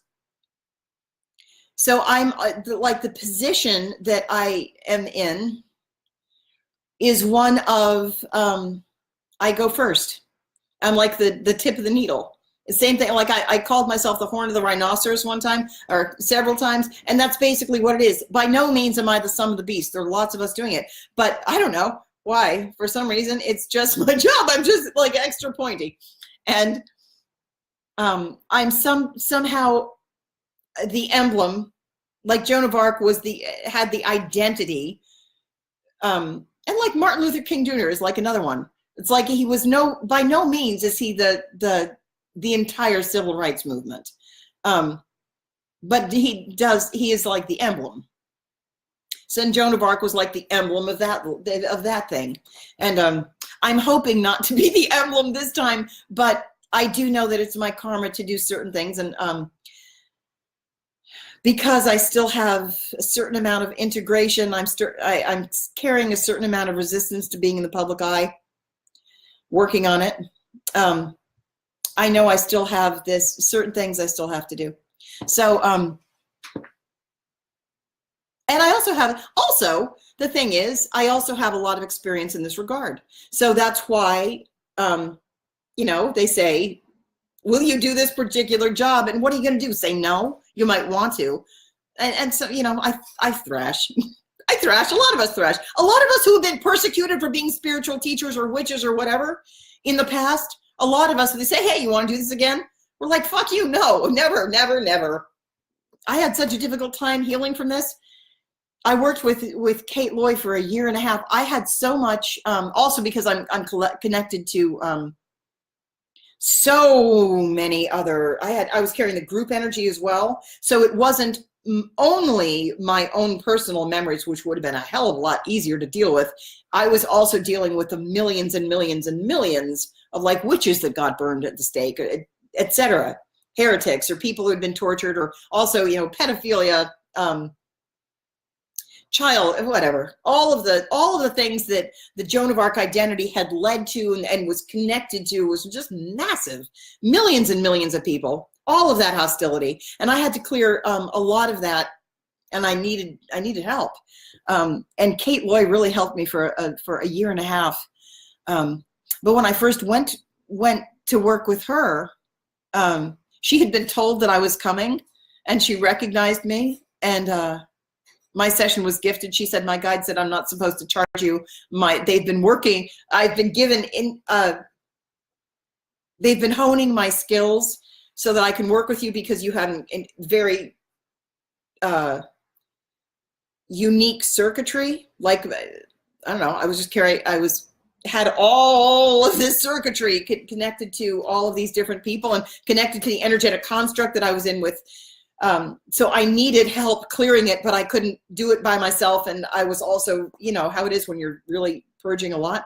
But I had so much, I was carrying so much flame trauma at that time that I couldn't even work with a violet flame. You know, like all of those sacred flames that you work with, especially the violet flame, which is so useful. It's so wonderful. And it's not hot. The violet flame isn't hot. It's purifying. But I couldn't even work with, because there was something that happened to my energy every time we would bring up the violet flame. It was a triggering thing. And, you know, that's really bastardized. It's not supposed to happen that way. And now I can do it, but it took me a while. So where was I going with this? Oh, so yeah, I had to go back and cover some things that I forgot.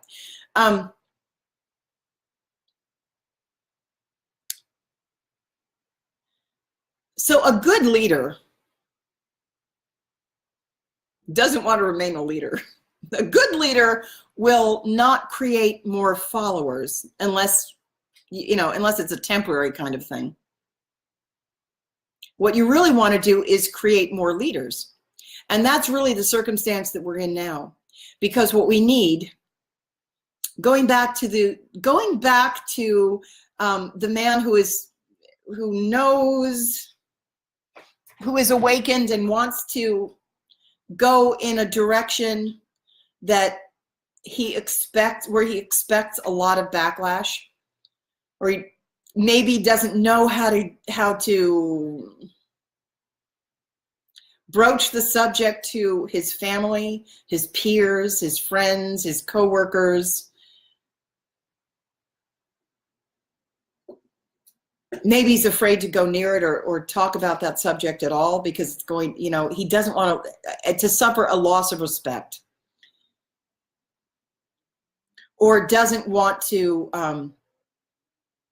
you know, like he likes to be admired, like like maybe they admire him one way, but he knows that it's fake. Like, can you imagine if you have built your entire life around a certain image people have of you, and it's connected to your marriage, it's connected to your job, your money, it's connected to your entire family history, and maybe even you've trained for one thing and you're famous or well-known, like really well established and looked up to, admired, and you think, well, what do I have if I'm not this? And you suddenly recognize that your authentic nature isn't this. And maybe you're the first one to wake up in your group, and you know that if you come out, it's going to mean the end of your marriage. Either that, or you're going to have to somehow convince someone to come with you, or change their beliefs, or at least go along with letting you have your own, and that's not what any of these people do. And then you're going to have to explain it to your children. And then you're going to have to, then there's going to be gossip, and people are going to be gossiping about, and then there's going to be all this negative energy, and you're afraid of that. And you've never, maybe if you're a typical or traditional man, you're not, or woman for that matter, maybe you're not equipped, or you're very very uncertain about your own ability to navigate your own emotional state, and you're not that, maybe you're petrified at how to express it, like you don't know how to express it, you don't know how to say to those, you don't know how to say it to those people, you don't know how to find any peers. You know that state when, like, almost all of us go through it, where we're just like alone, isolated even in a crowd, because you're like the only one, or at least you think you're the only one who thinks these things and knows these things, and you know that there are other people, but you don't know any of them. You're surrounded by sleepers, and you know it. And you also know that trying to convince them is a stupid idea, because they're asleep and they can't hear you anyway. And so basically you feel trapped. You have no idea how the hell you're going to get out. Let's clear that right now, because right as I said that, my throat got pinched. So that's happening for a group of you somewhere. Let's just all of us who are here today, who are supporting the clearing of those barriers, those walls, all of those who, those of us who can relate to that, all of those who are encouraging and who we don't want to go in as like a bulldozer and you know, grab this person out, because they also have to do their own work, because they're not going to be able to get up the ladder to ascension unless they do their own work, and it requires a certain amount of inner strength. So I can't do it for you, but I can help you. I can talk you through it.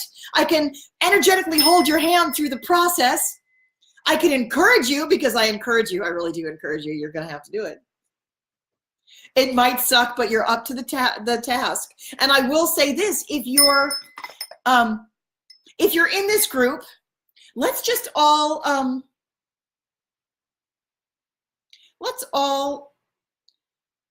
send love to people who are these people who are in these situations, because we have been there too. Who are afraid to look weird. They're afraid to be called crazy. Oh, that also leads to another major topic I really wanted to discuss in this live stream. Being afraid that you're going to be judged crazy, called crazy. Am I going to lose my kids if people, if I start to say that, you know, I see fairies? I'm a man and I saw a fairy. I can't tell anybody that. I can't tell somebody that I might have seen a dragon. I'm afraid of that. I think I'm losing my mind. Like, that's a huge one. Really have to talk about that. So, and that takes me right back into the group of what's coming up for the collective, because this is really, there's a huge group of people now in the collective everywhere. We have reached a point where you guys know, if you're listening to this, if you're one of the people who has gone through this process, or maybe you're not, maybe you're mid-process, you know how much it is. And if you don't, I'm telling you, there are a lot of us who have gone through this process, who have cleared our own shit, who are now on the other side of the crap that we had to get rid of. And a lot of it was material, but most of it was old conditioning and old ancestry, belief systems. It's really all about your belief system. I promise you, if you're one of these people who feels like you're trapped in a situation where you can't talk about this to anybody, I promise you, I personally promise you, it is better on the other side. I promise you.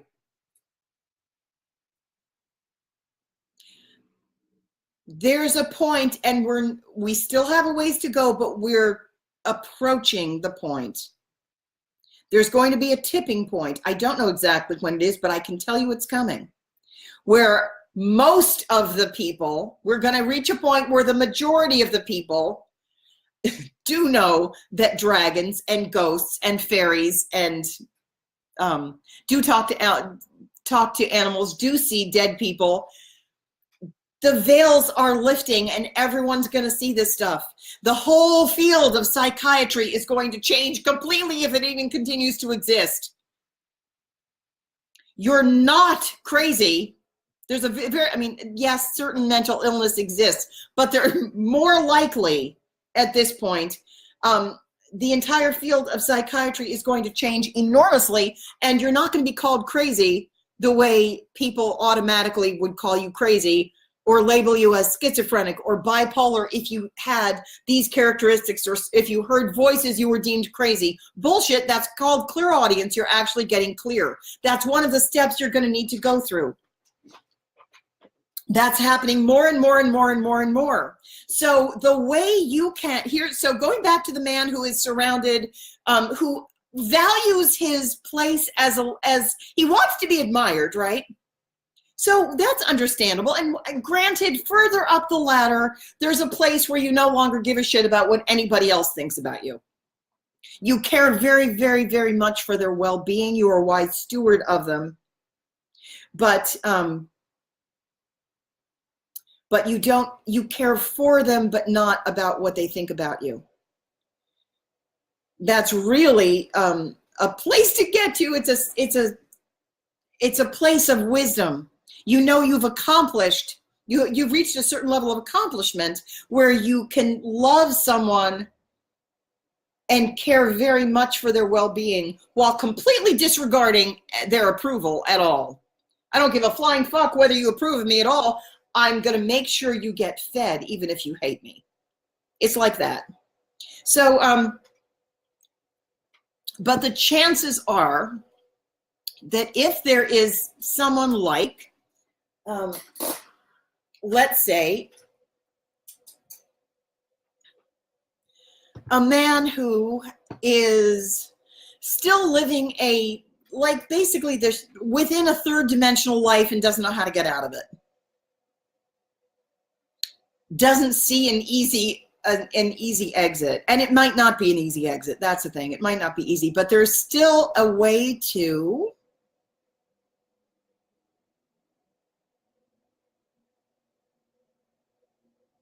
trying to think of a word for that. There's still an avenue. You're also not alone, by the way. And you never are alone either. So chances are someone like that, surrounded by people who all believe strongly one thing and they approve of you as long as you believe that too. And maybe you love them. Maybe you still, you love them and you want to stay with them. You want to, but you also know something else and you also want to go in another direction too. And you're maybe you've been conditioned to always seek external sources of approval. And that is so much a part of your makeup that it undermines you. And maybe, so if you're doing that, if you're at war with yourself because you haven't spoken, and you're winding up in a state of perpetual conflict because you want to do something but you can't, you want to do something you can't, there's a way to unwind this. A way to kind of navigate that situation so that you can have your cake and eat it too. You do need to risk something though. It's not going to be a guaranteed, well, how do I know what's going to happen? Like I want to make sure I know exactly what's going to happen so that I can field it, so that I can make sure I have everything I'm going to need, so that I don't get caught short, so that I have enough, so that like I prepare for every contingency so that I'm not vulnerable. So that's the thing. You're going to have to risk vulnerability. You are. I will tell you that there are, that the universe rewards the brave, number one. Truly. Number one, you're not alone. You're not. There are also other people who have done it. That's another thing. So, and I'm one of them. And I talk a lot. You can always contact me and have a session if you're in one of these positions. So, but so one of the things you've got to do, hi, I love you too. One of the things you have to do is, number one, become committed to making the change. It is going to require some action and some vulnerability, yes. Having said that, very much like, and there are a lot of people like this too, for real.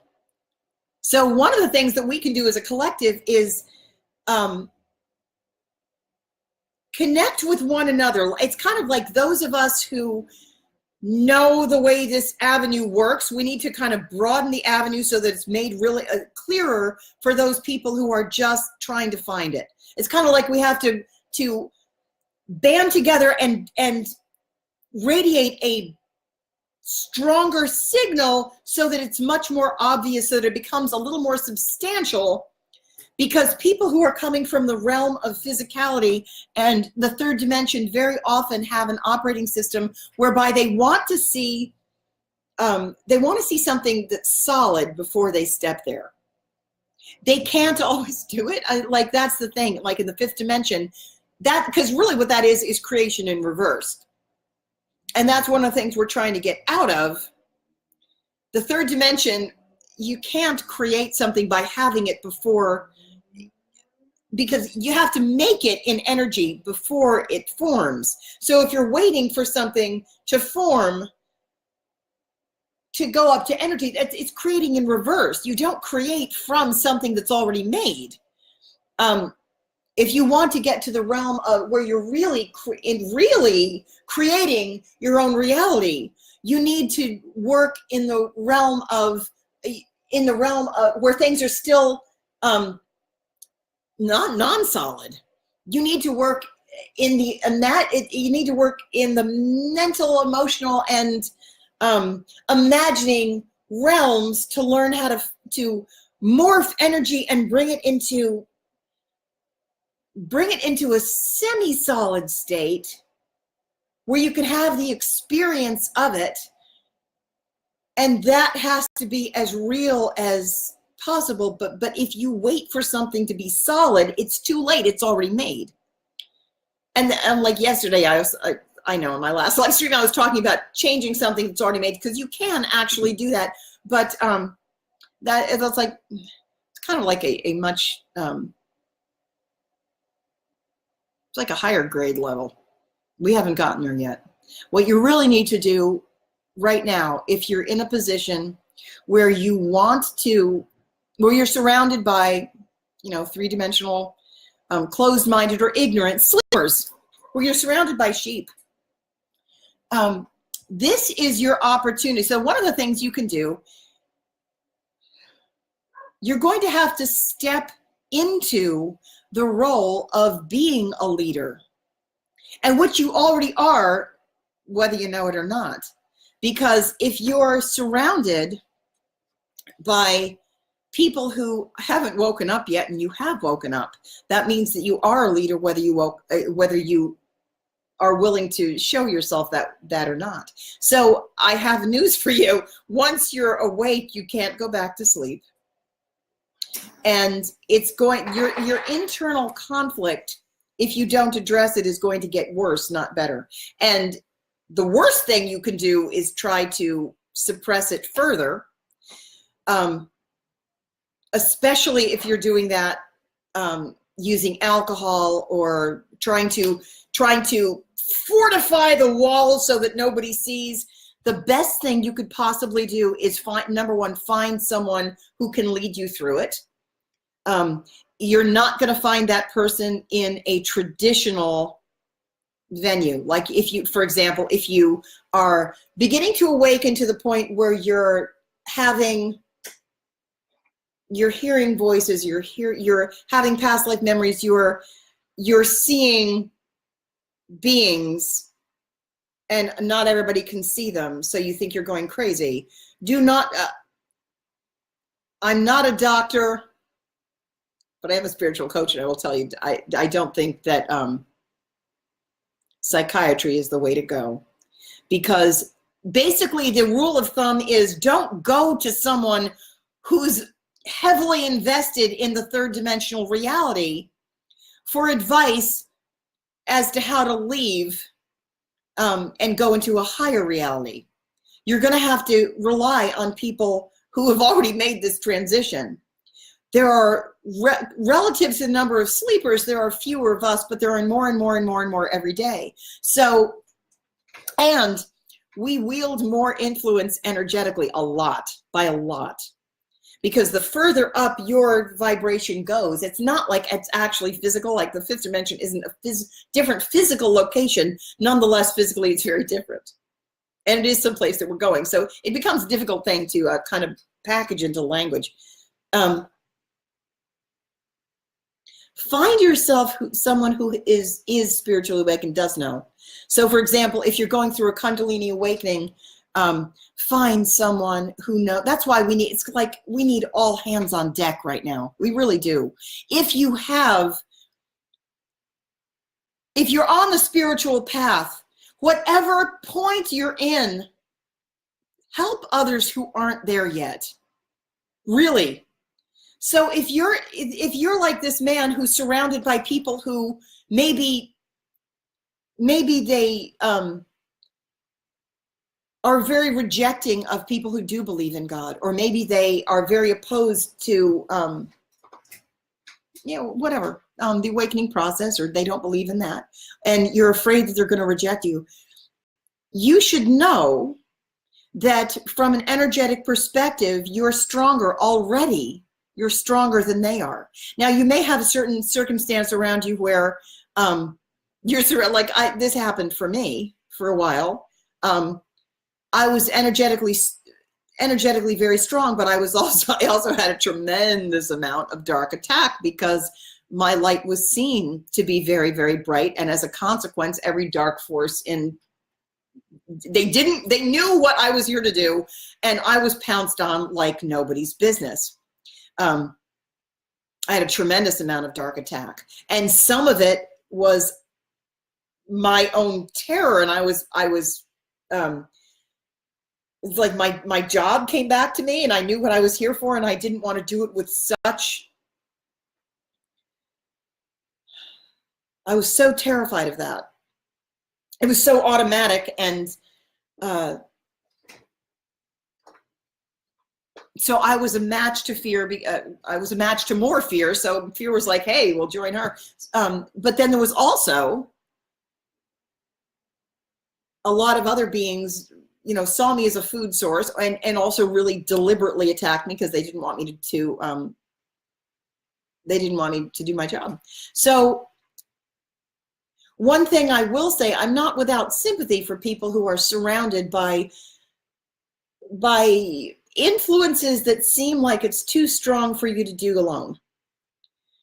Because that can sometimes happen. Sometimes you are under assault and it's too much for just one person. So if that's the case, this is what you need to do. You're not actually alone. You're just having the experience of being alone, which ultimately is going to make you stronger. Let me repeat the fact that you are not actually alone. It just feels that way. So what you need to do, if that's your circumstance, is go inside, number one. And I am actually talking to a couple of specific people, one in particular, who knows something that he hasn't said to actually other people know it too.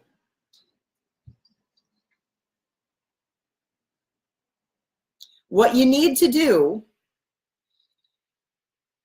go inside you. Number one, call for aid. That's the first thing you need to do. You need to call for angelic aid. You need to call on all the benevolence of the universe to assist you with the following intent. And then you pray. You can pray openly. You can pray silently. You can call, if you're a twin, you can call on your twin. And if you're my twin, just call. On the phone, text, doesn't matter. Or just call. It's like if you're telepathically connected, call the other one for support for whatever. Say and because here's the thing, if you're a genuine twin, a lot of people aren't genuine twins. They're in the twin flame pattern or in the twin echo. And you may not have the same, you may have, a certain, I don't want to get in the twin conversation, because I'm actually planning on doing a phone call with Kimberly Hall and Maria Therese when she gets back. And we're going to talk about that. But if you're a genuine twin, it's like your twin's not going to, they might have a relationship, they might be married, but there's no escaping that connection. You can't. Basically, even if you killed yourself, you're going to be haunted one way or another. The connection doesn't actually go anywhere. They're the other half of your soul, even though it's not a half. It's one of those things that becomes difficult to discuss. I've got telepathy with my twin constantly. It's a constant. I don't know how to sever that. I don't know how to. I could try to ignore it, but basically that would be me not dealing with something that's constantly there. It would be like pretending I don't know. Although who's to say? I'm making myself laugh now because, like, I pretended I didn't have a body for a really long time, and for years I didn't go in my body. I couldn't stand it. I spent most of my life not like trying to pretend that my whole physical existence wasn't there, and especially when I was in pain, I was just like, oh, I'm just gonna pretend I don't have that, and I was still in it the entire time. It's kind of like that dealing with a twin. It's like you have it to deal with regardless. You're gonna have to deal with it one way or another. You may as well make something healthy out of the experience, because on the path of spiritual maturity, you're gonna learn one way or another, and it's not actually going to. The problem isn't going to go away, put it that way. So if you're in this position of this man that I keep using as this example, or maybe you don't know how to it's amazing to me the number of, I know I just cut myself off, but the number of people I talk to who say, my husband wouldn't understand, my wife wouldn't understand, so I don't talk about this stuff with anybody. I don't talk to my spouse. I don't talk to my family. I can't tell my parents. They don't understand. I can kind of like understand not telling your past family, but once you're an adult, I can't even imagine not being open with my spouse. Like, oh, my husband's home. I had a friend one time who was crying, and her husband pulled in the driveway, and she said, oh, he's coming in. I can't let him see me crying. And I was like, why not? What does it say about your relationship if you can't cry in front of your spouse, or if your spouse doesn't know what you really think? If that's the case, find a different spouse. For real. You're going to need somebody, especially, oh my God, especially on this process. Because this isn't for the faint-hearted. If you're somebody who's still really committed to living in fear and isn't going to change, either they're going to be one of the people who decides to leave by way of death, or they're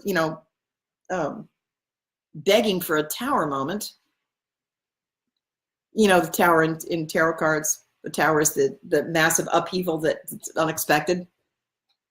Can sometimes be a good thing, like winning the lottery, but most of the time you hear about a tower moment, you're like, oh no, you don't want a tower moment.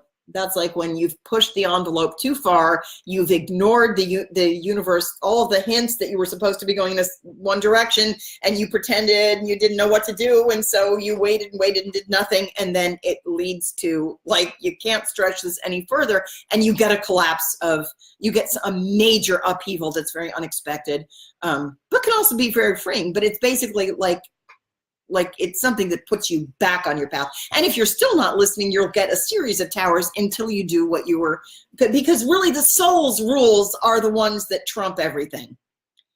The social rules were okay for 3. There's a certain amount of facade that you know, for the purposes of learning, you can learn how the third dimension worked.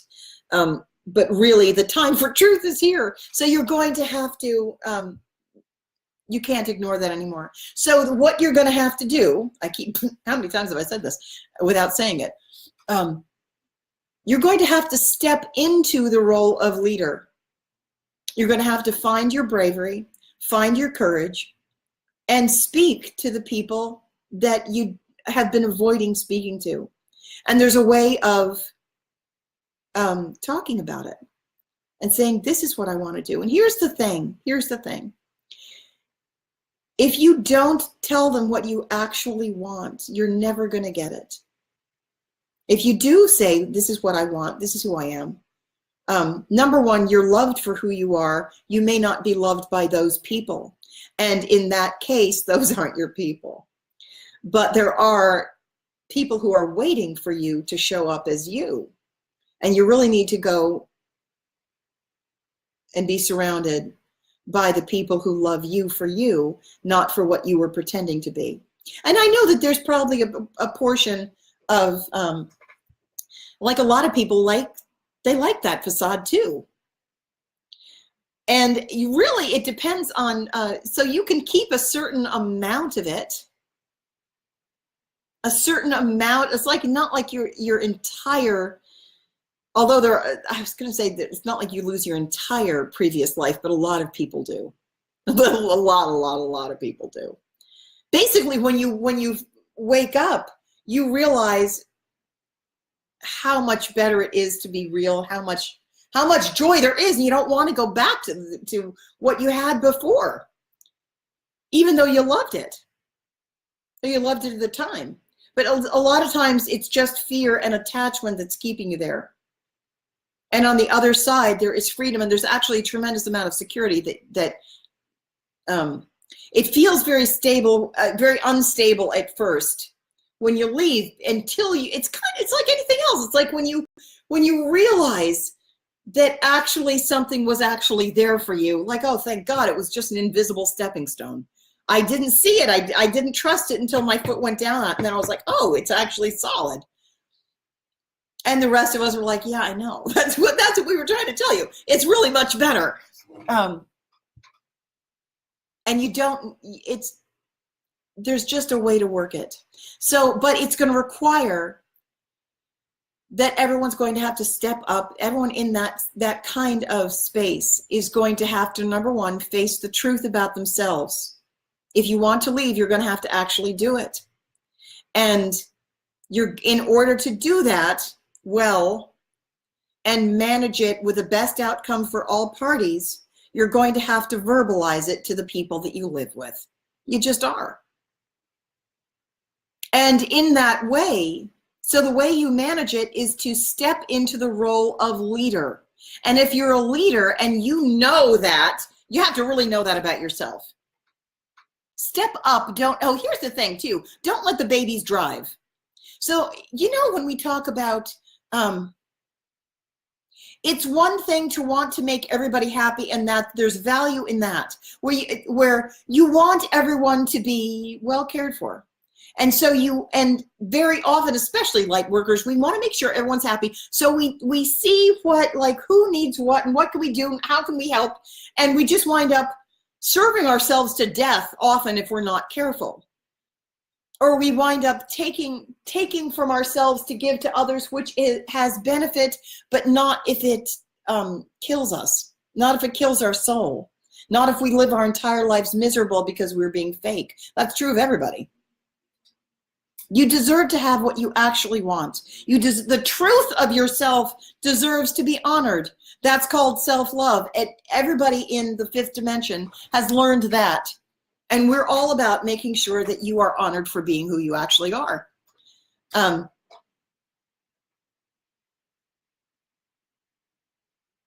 will be talking about this a little bit more tomorrow, because I'm going to do another long live stream tomorrow. When I talk about the fifth dimension and creation, because there are certain things that can't go into the fifth dimension. It doesn't mean we don't love you, but it means we can't have you. Also, it's not like we're excluding you. It's that you can't, if you're carrying certain things, you can't, you won't be able to rise that high. That's just like purely mechanics. So it's a good thing to know about. But I'm going to leave that for another live stream. Regarding stepping up into the role of leadership, pay close attention. If you're going through this process, pay close attention to what's happening with your emotions, what's happening with your circumstance. Watch yourself and care for yourself, but just pay close attention and try to remember what the process is like, because you're going to help others around you navigate that. You're going to step into the role of being an example for others to follow, because there is no path. And so one of the things that happens is that in the third dimension, everyone there the rule of thumb is that you look to see what other people do to get success, so that you do it by copying what they do. That's like a bastardized version of the thing that actually needs to happen. It's, in some ways, it's understandable, because you do want a teacher. There's no reason you can't have a teacher. And that's one of the, like, Ascension coaches exist for a reason. Ascension teachers, spiritual teachers exist for a reason.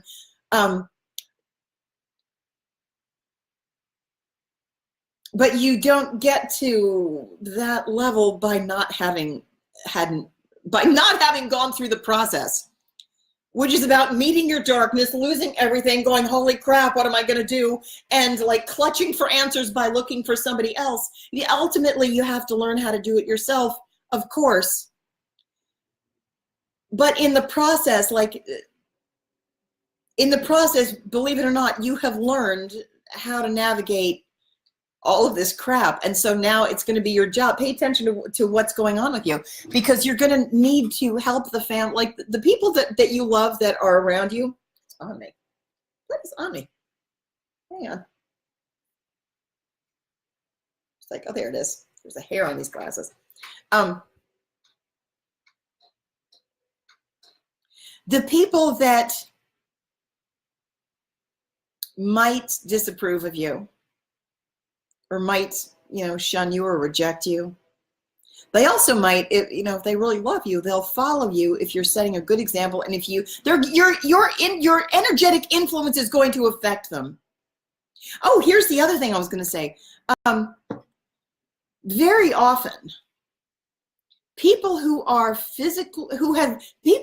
of people who are physically oriented receive guidance. They're most receptive, put it that way. They're most receptive to those who are in their immediate surroundings. And it's because they rely most heavily on physical things for guidance.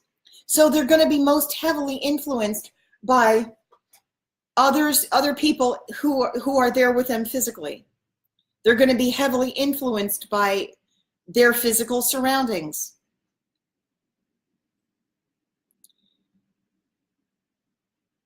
It would be a good idea, if you're somebody who wants to leave try to change your physical surroundings more. Try to come in contact in the physical world. If you know that that's your tendency, and you receive information, or you receive how do I want to say this? You're very easily influenced by things that are physical. Number one, if darkness wants to keep you someplace, they will keep you there by some kind of physical thing, and without it seeming to, how do I want to say this? Because I was going to talk about predation and finances. This is really nothing like the live stream I was going to say. And we're also, 2 hours and a half in it.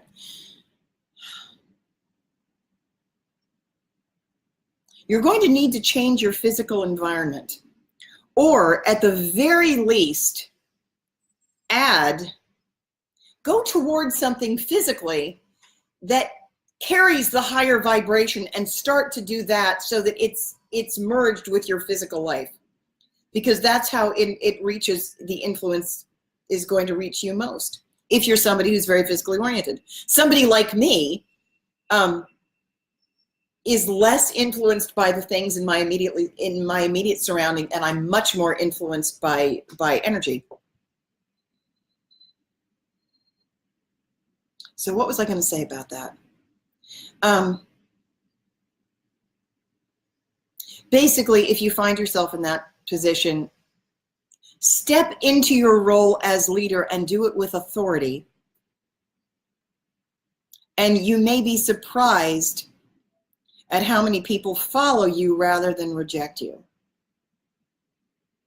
It might really surprise you. Particularly, call on your angels, you've got all sorts of resources around you. What I usually say is, I call on all the benevolence of the universe to assist me with the following intent.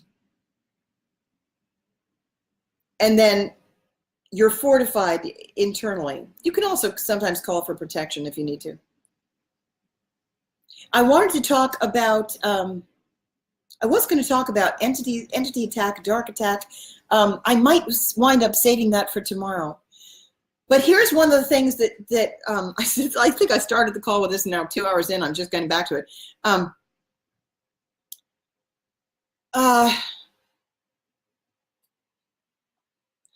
A lot of stuff is going, so this is what I started to say, that a lot of stuff is going to be coming up for the collective that is going to, the same way the woman whose husband was dying of cancer, she is kind of shuttling him across the threshold. She knows what's there. She is a stable emotional presence. She's a stable energetic influence who is going with him the entire time when he's scared or in resistance, or maybe he's not in resistance, whatever. But he doesn't know what she knows. So she's going to have to take her energetic influence with him and help him cross that, help him during his time of panic. So a lot of stuff is going to be coming up for the collective. And when I said during the last live stream that there's a huge group of us who are going to Los Angeles for this purpose, to deal with the entertainment industry, which I'm going to talk about tomorrow when I talk about creation and the entertainment industry, or any industry, actually, when I talk about creation.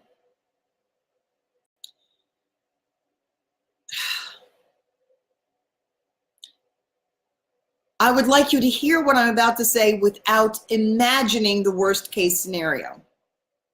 It's important to recognize that in doing this work that we're doing right now, in establishing this collective with a benevolent intent, that we're overlaying our energetic benevolence on top of the United States and radiating out to the rest of the world. So it's really not, it really has nothing to do with countries. We're all, this is an international group anyway. So scrap what I said about the United States. Let's just focus global.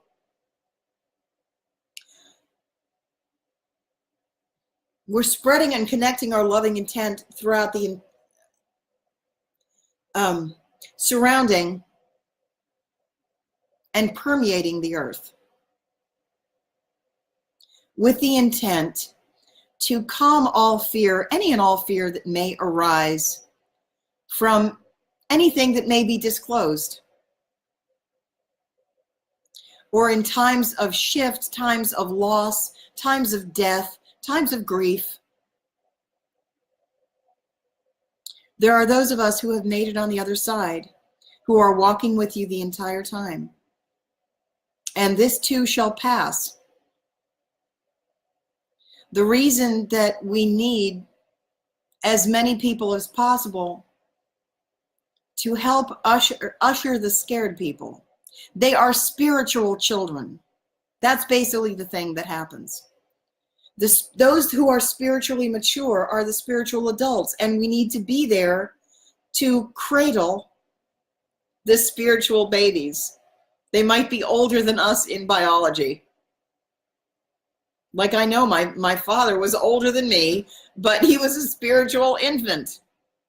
He wasn't an ungenerous person, but he lived in Los Angeles. He had spent so much time living in Los Angeles being fed and just indoctrinated that this is the way things work. You have to impress the rich people. Accumulate as much stuff as you can. Everything, there's a hierarchy.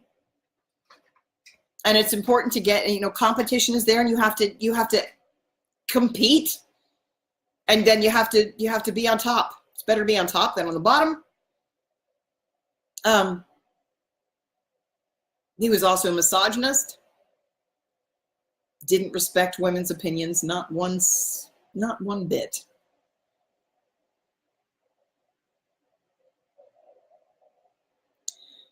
So didn't know how to deal with emotions either. That was less valued. So the amount, so he was one of the people who had to die because whose soul chose to die because that was the path of least resistance, because it was too inflexible and he couldn't cope. Or it was too difficult to change. So we can really expect more of that. So I would ask that we lay down for those who need to be taught how to surrender, who need to know, who need to be, they're going to learn one way or another that God exists. It's one of those things that you can't exactly teach people. They're going to have to be loved into the kingdom. I've said that earlier, but it's really true. And they're going to have to be loved whether they come into the kingdom or not. And maybe some of them won't come into the kingdom. So it's important to love them anyway. I feel like I forgot. I was going to talk about the financial system today. Let me see. Let me check my notes really quick. And I was also going to check, somebody wanted me to talk about what all the different numbers mean. Because there really is a totally different way of navigating going forward. I really have so much to say. I was going to do my free at last prayer with a collective, with a group, because it's important. We really need to jumpstart the new financial system big time, because it is coming. It really is. Oh man, I wanted to talk about that too. Hallucinations are CGI. Mental illness. So it's so interesting to me the way that there is a higher version that's of truth, and then there's a lower version that's based that's artificial and based in deception. CGI. Have you ever seen these things on like I watched on Facebook where there was I don't know if any of you saw it, there was a some kind of technology that's holographic technology where you can, like, did anyone see the like the school gymnasium where they had a whale come out of the floor and breach and splash back down? Or there was something recently I saw in something like, it might have been someplace in Japan where there was a stadium where they had a dragon flying around. So this is very interesting to me that computer graphics and holographic technology are the artificial version of like hallucinations where you're not sure if something is really there or not, but you see it. And that's the artifice. So both sides work together. You hear me say this all the time. You can't pull on just one end of a rubber band. So that whatever the light side is doing, the dark side is doing too. Whatever is happening in the fifth dimension, there is a version that's of something that's happening on the lower end as well. Like, for example, we're going up to the fifth dimension, 5D, and then 5G, that whole network that's artificial and dangerous as hell, that's getting installed in the lower dimension. In the higher dimension, we can see dragons and dead people and fairies and all sorts of things that in the lower dimension, they will tell us that we are hallucinating that and we're crazy. We're not actually, we're finally seeing clearly. Where the veils are lifted and we're able to see the things that were previously hidden. We're seeing the truth. And we're connecting with them too, and we're communicating with them too. And we're hearing voices, but half the time it's either telepathic from our higher selves, or we're hearing the other people in our group. We want that. So don't go on medication to suppress that. People who are, not everybody, but so often in the medical field, Western medicine, they're going to tell you something's wrong with that, and they're going to suppress all of your instincts. And what that does is it really fucks up your energy field. If you're going through an awakening, a Kundalini rising, and you have, especially if you're going into like full-blown Kundalini awakening, where you get all of your, you get your cities, you get kriyas, you get all your energy body needs to go into a period of incredibly intense expansion. The worst thing you can possibly do for yourself is go on pharmaceuticals that are going to put density or try to suppress the thing that needs to come out. That's kind of like forcing yourself not to vomit when you swallowed poison and it's trying to come out, but you're like swallowing this huge cork and making sure that you don't purge anything. The worst thing you can do for yourself if you're in a period of spiritual awakening is to go on something to prevent it, to suppress it from happening. You can kill your endocrine system and you could wind up killing yourself. You line yourself up for all sorts of things like dark entity attack, and you need to find a shaman, a mentor, someone who knows about spiritual emergency if you're having these things. If you don't, you need a coach. And someone to say, it's not a hallucination. Like, I can see it too. Something like that. That's why sharing your experiences, it's really important. If any of you want to contact me for a session regarding that, I'm very happy to do that. I also want to talk about dark entity attack because I don't want to do that in this live stream because I'm too tired for it. But I think it's important. I'm not going to talk about it today, but I'm going to be talking about, I was going to do it today, but now I don't think so. I'm going to be talking about dark entity attack and how to tell, it's part of a larger discussion. How do you know whether something is an illusion or if it's reality? How do you know if something is, and there's a very little difference between illusion and reality, if any. It's basically differences in solidity. And sometimes that's just a matter of location. But whether this is something I'm not going to tackle tonight, but I'm going to tell you I'm going to tackle at a different time. How do you know if you're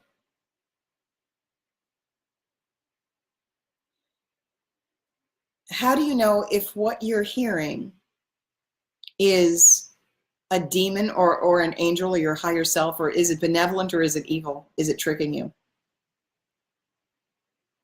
And that's something and that's a charged topic for me, specifically because of the Joan lifetime when I was tortured and grilled and imprisoned for a really long time because of that very question.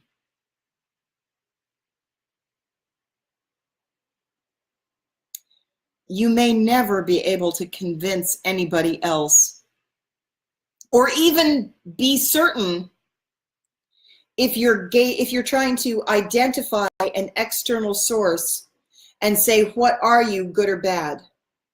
You may not actually know that.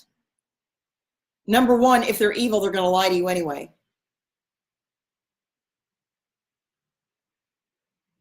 So the best way I can talk you through that is to say that the only thing you can control is yourself. So, and what I do usually say is that one of two things happen. If you meet with something and you think that it could be a dark force that's there to harm you or for whatever reason, or feed from you, either you were a match for it, meaning you're fearful and you're radiating that. I think I'm going to have to do an entire live stream just on dark attack because I really do have a lot to say about it. And the way they work, the way it works, the way they want your energy. Judging them for it not going to help. Fighting them isn't going to help. It's going to feed them because you're in anger and fear. And giving them something, you can't do that either. But also, just because a dark entity views you as a food source, views you as prey, and is all about, can see you and knows what buttons to push to get a reaction out of you because it always works. Not this time, but probably the next time, I'm going to wind up talking about that. Because just because they put a quarter into your gumball machine doesn't mean you have to give them a gumball. Just because there's a dark entity there doing something to you, triggering, pushing your buttons, doesn't mean you have to give them the response that's going to feed them and keep them coming back. It does take some practice. There's a reason your triggers are your triggers. One thing you can do is to view the dark entity as your ally and say, well, if I was not triggerable, they wouldn't even be here. And one of the things I always say is that either you're a match for it because you're carrying that fear, so it was a vibrational match because you were as fearful, as dark as it is on some level, someplace you're carrying darkness, or you're a match for it. So there's a way, you just kind of have to know, like, am I feeling terrified right now? Then then it was a match to me and it views this food source because I'm carrying it.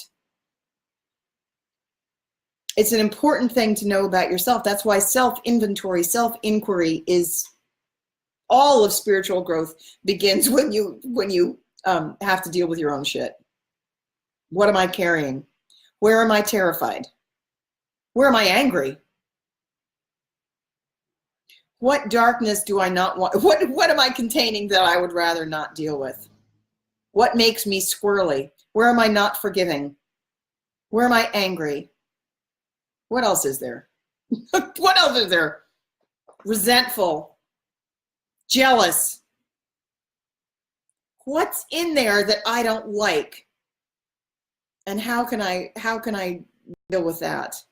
How can I love even if I can't purge it, even if I can't get rid of it, maybe I can learn to have compassion for myself that I feel that way. And love myself anyway.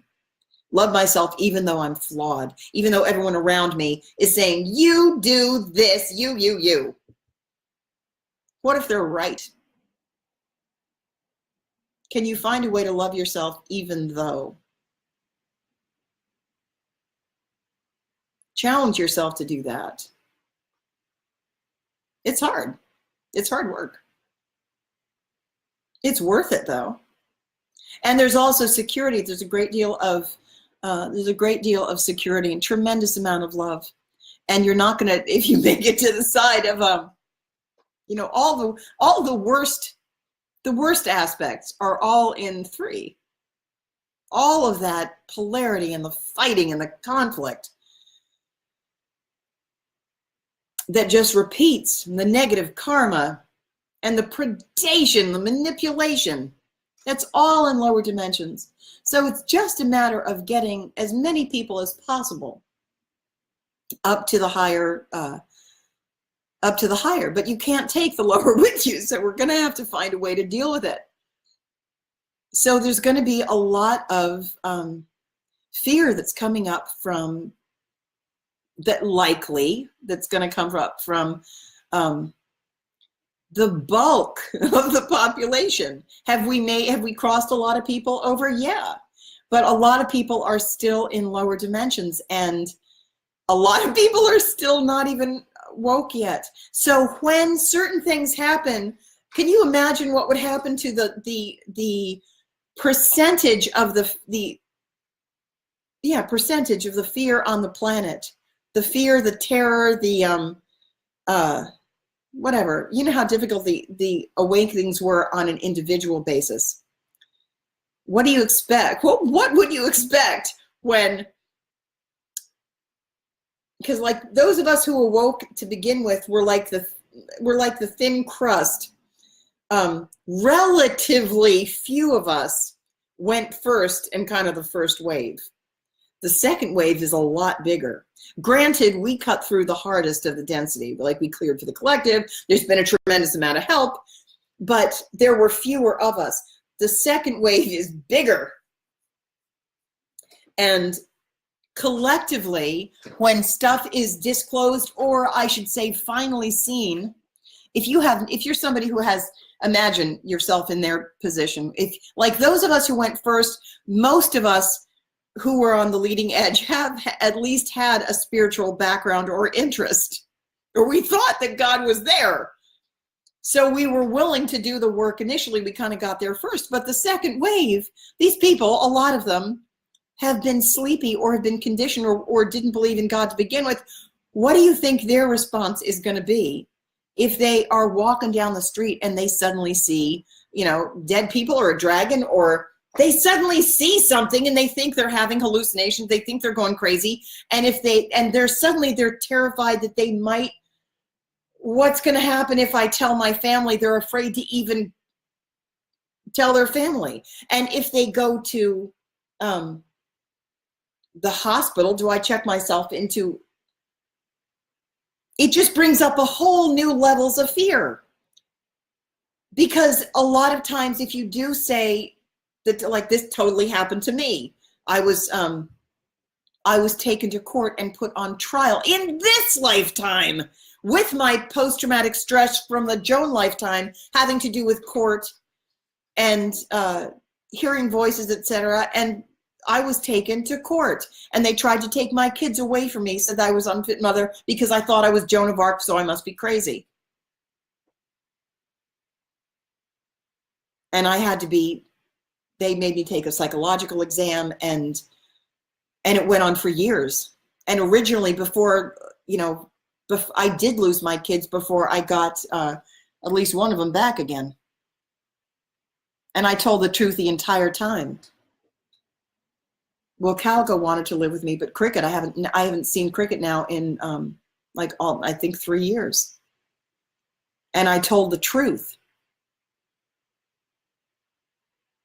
But the truth isn't appreciated by people who really have an investment in maintaining the facade. And the truth doesn't always win in the third dimension. More often than not, in the third dimension, since it's based in deception, everything is backwards. The people who, it's not actually win, it's actually lost. The people who are most trapped there are the ones who play that game successfully. They think it works for them, so they keep doing it. So those are actually the people who are most attached to holding on to it and fortifying it. So they're gonna let go least. They're actually those are the people who are really trapped the most, because they don't want it to end. And that can be a problem. That can really be its own problem.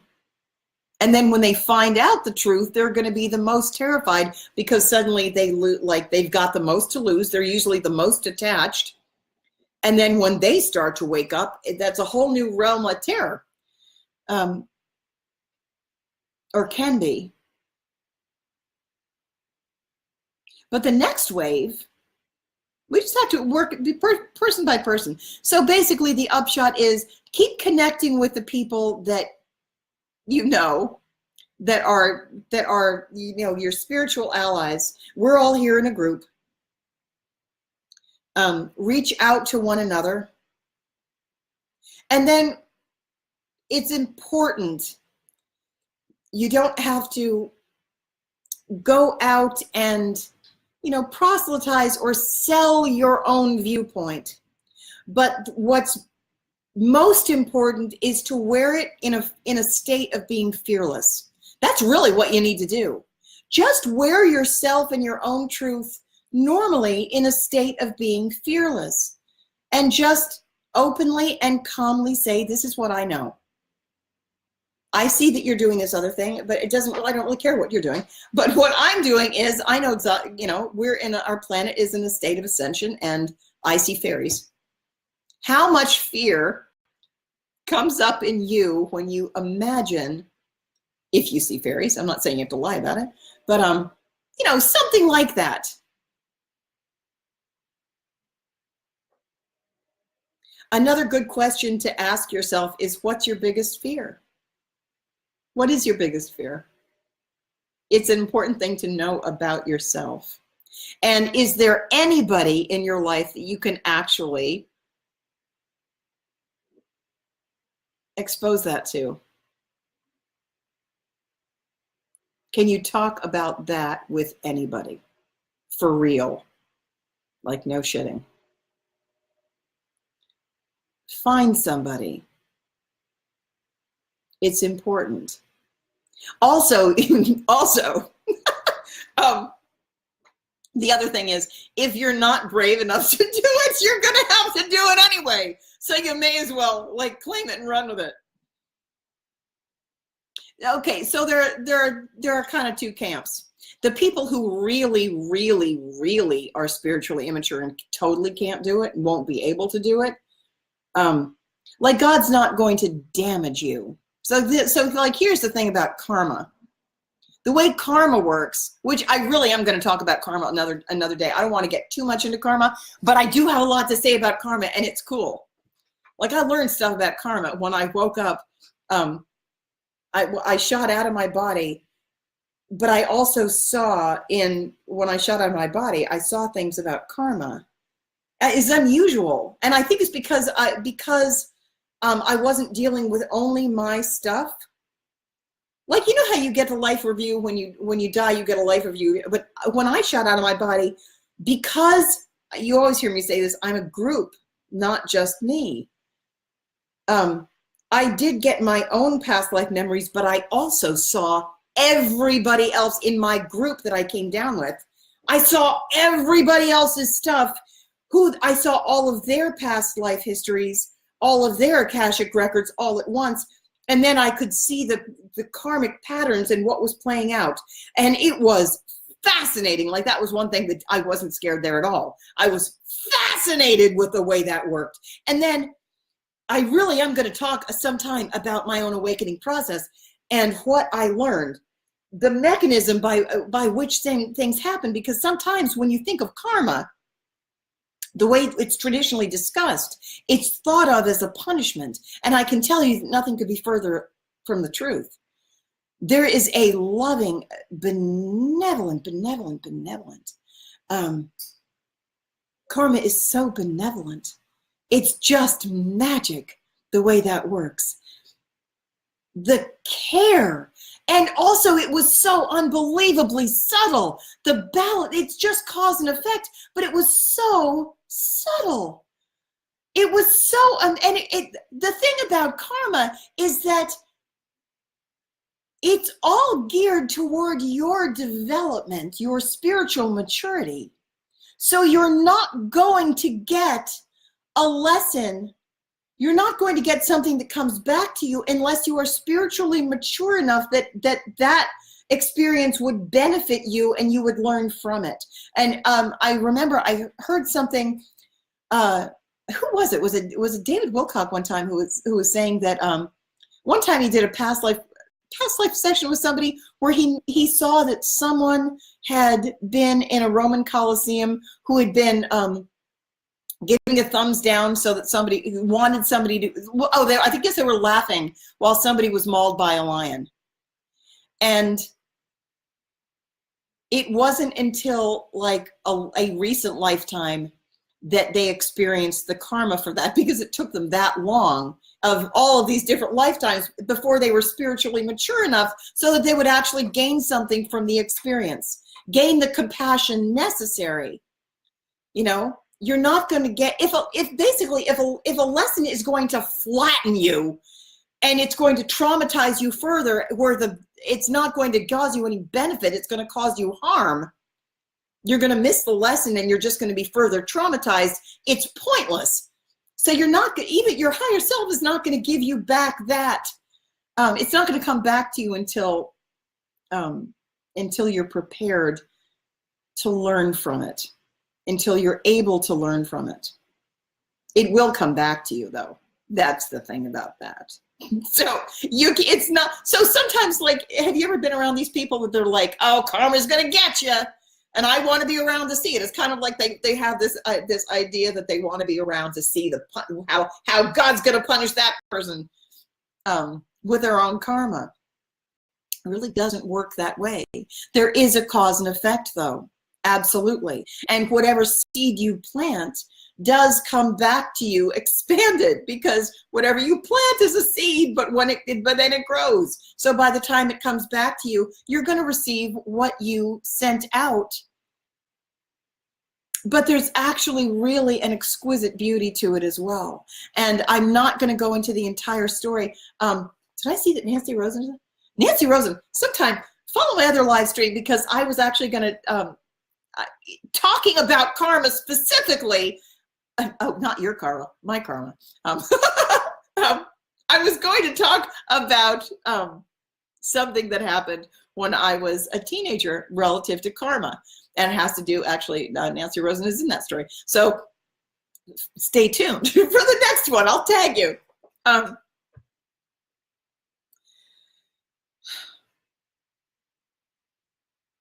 Yeah, that's an important live stream. But I want to dedicate an entire live stream to the issues of karma and soul lessons. Like sometimes you'll get a lesson, it'll come back within the same lifetime, but sometimes it doesn't. So I want to give examples of both of those things, because really something happened in the Joan lifetime that didn't, that my ex-husband experienced when he was a teenager. And the way that karma was shown to me in this lifetime, the way I saw the way it balanced out,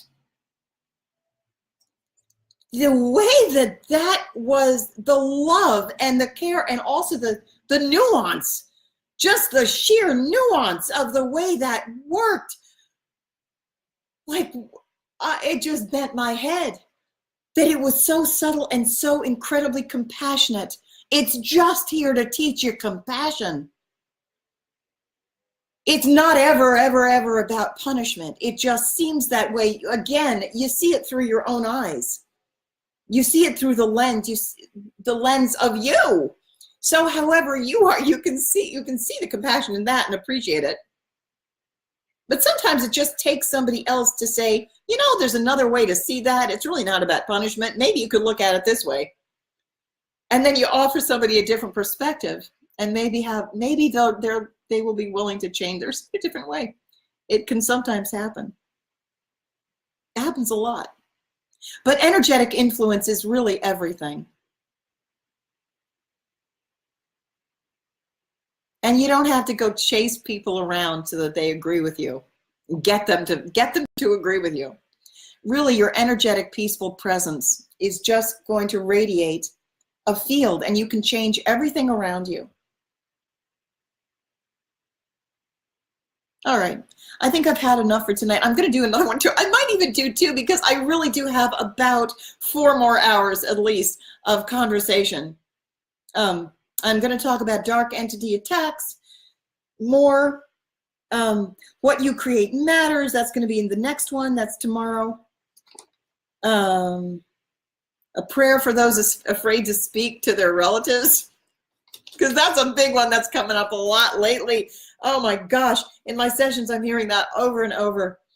People who are afraid to talk to their relatives, but they need to talk to their relatives. Like, that's the thing. Sometimes you can just avoid your relatives, just let them go.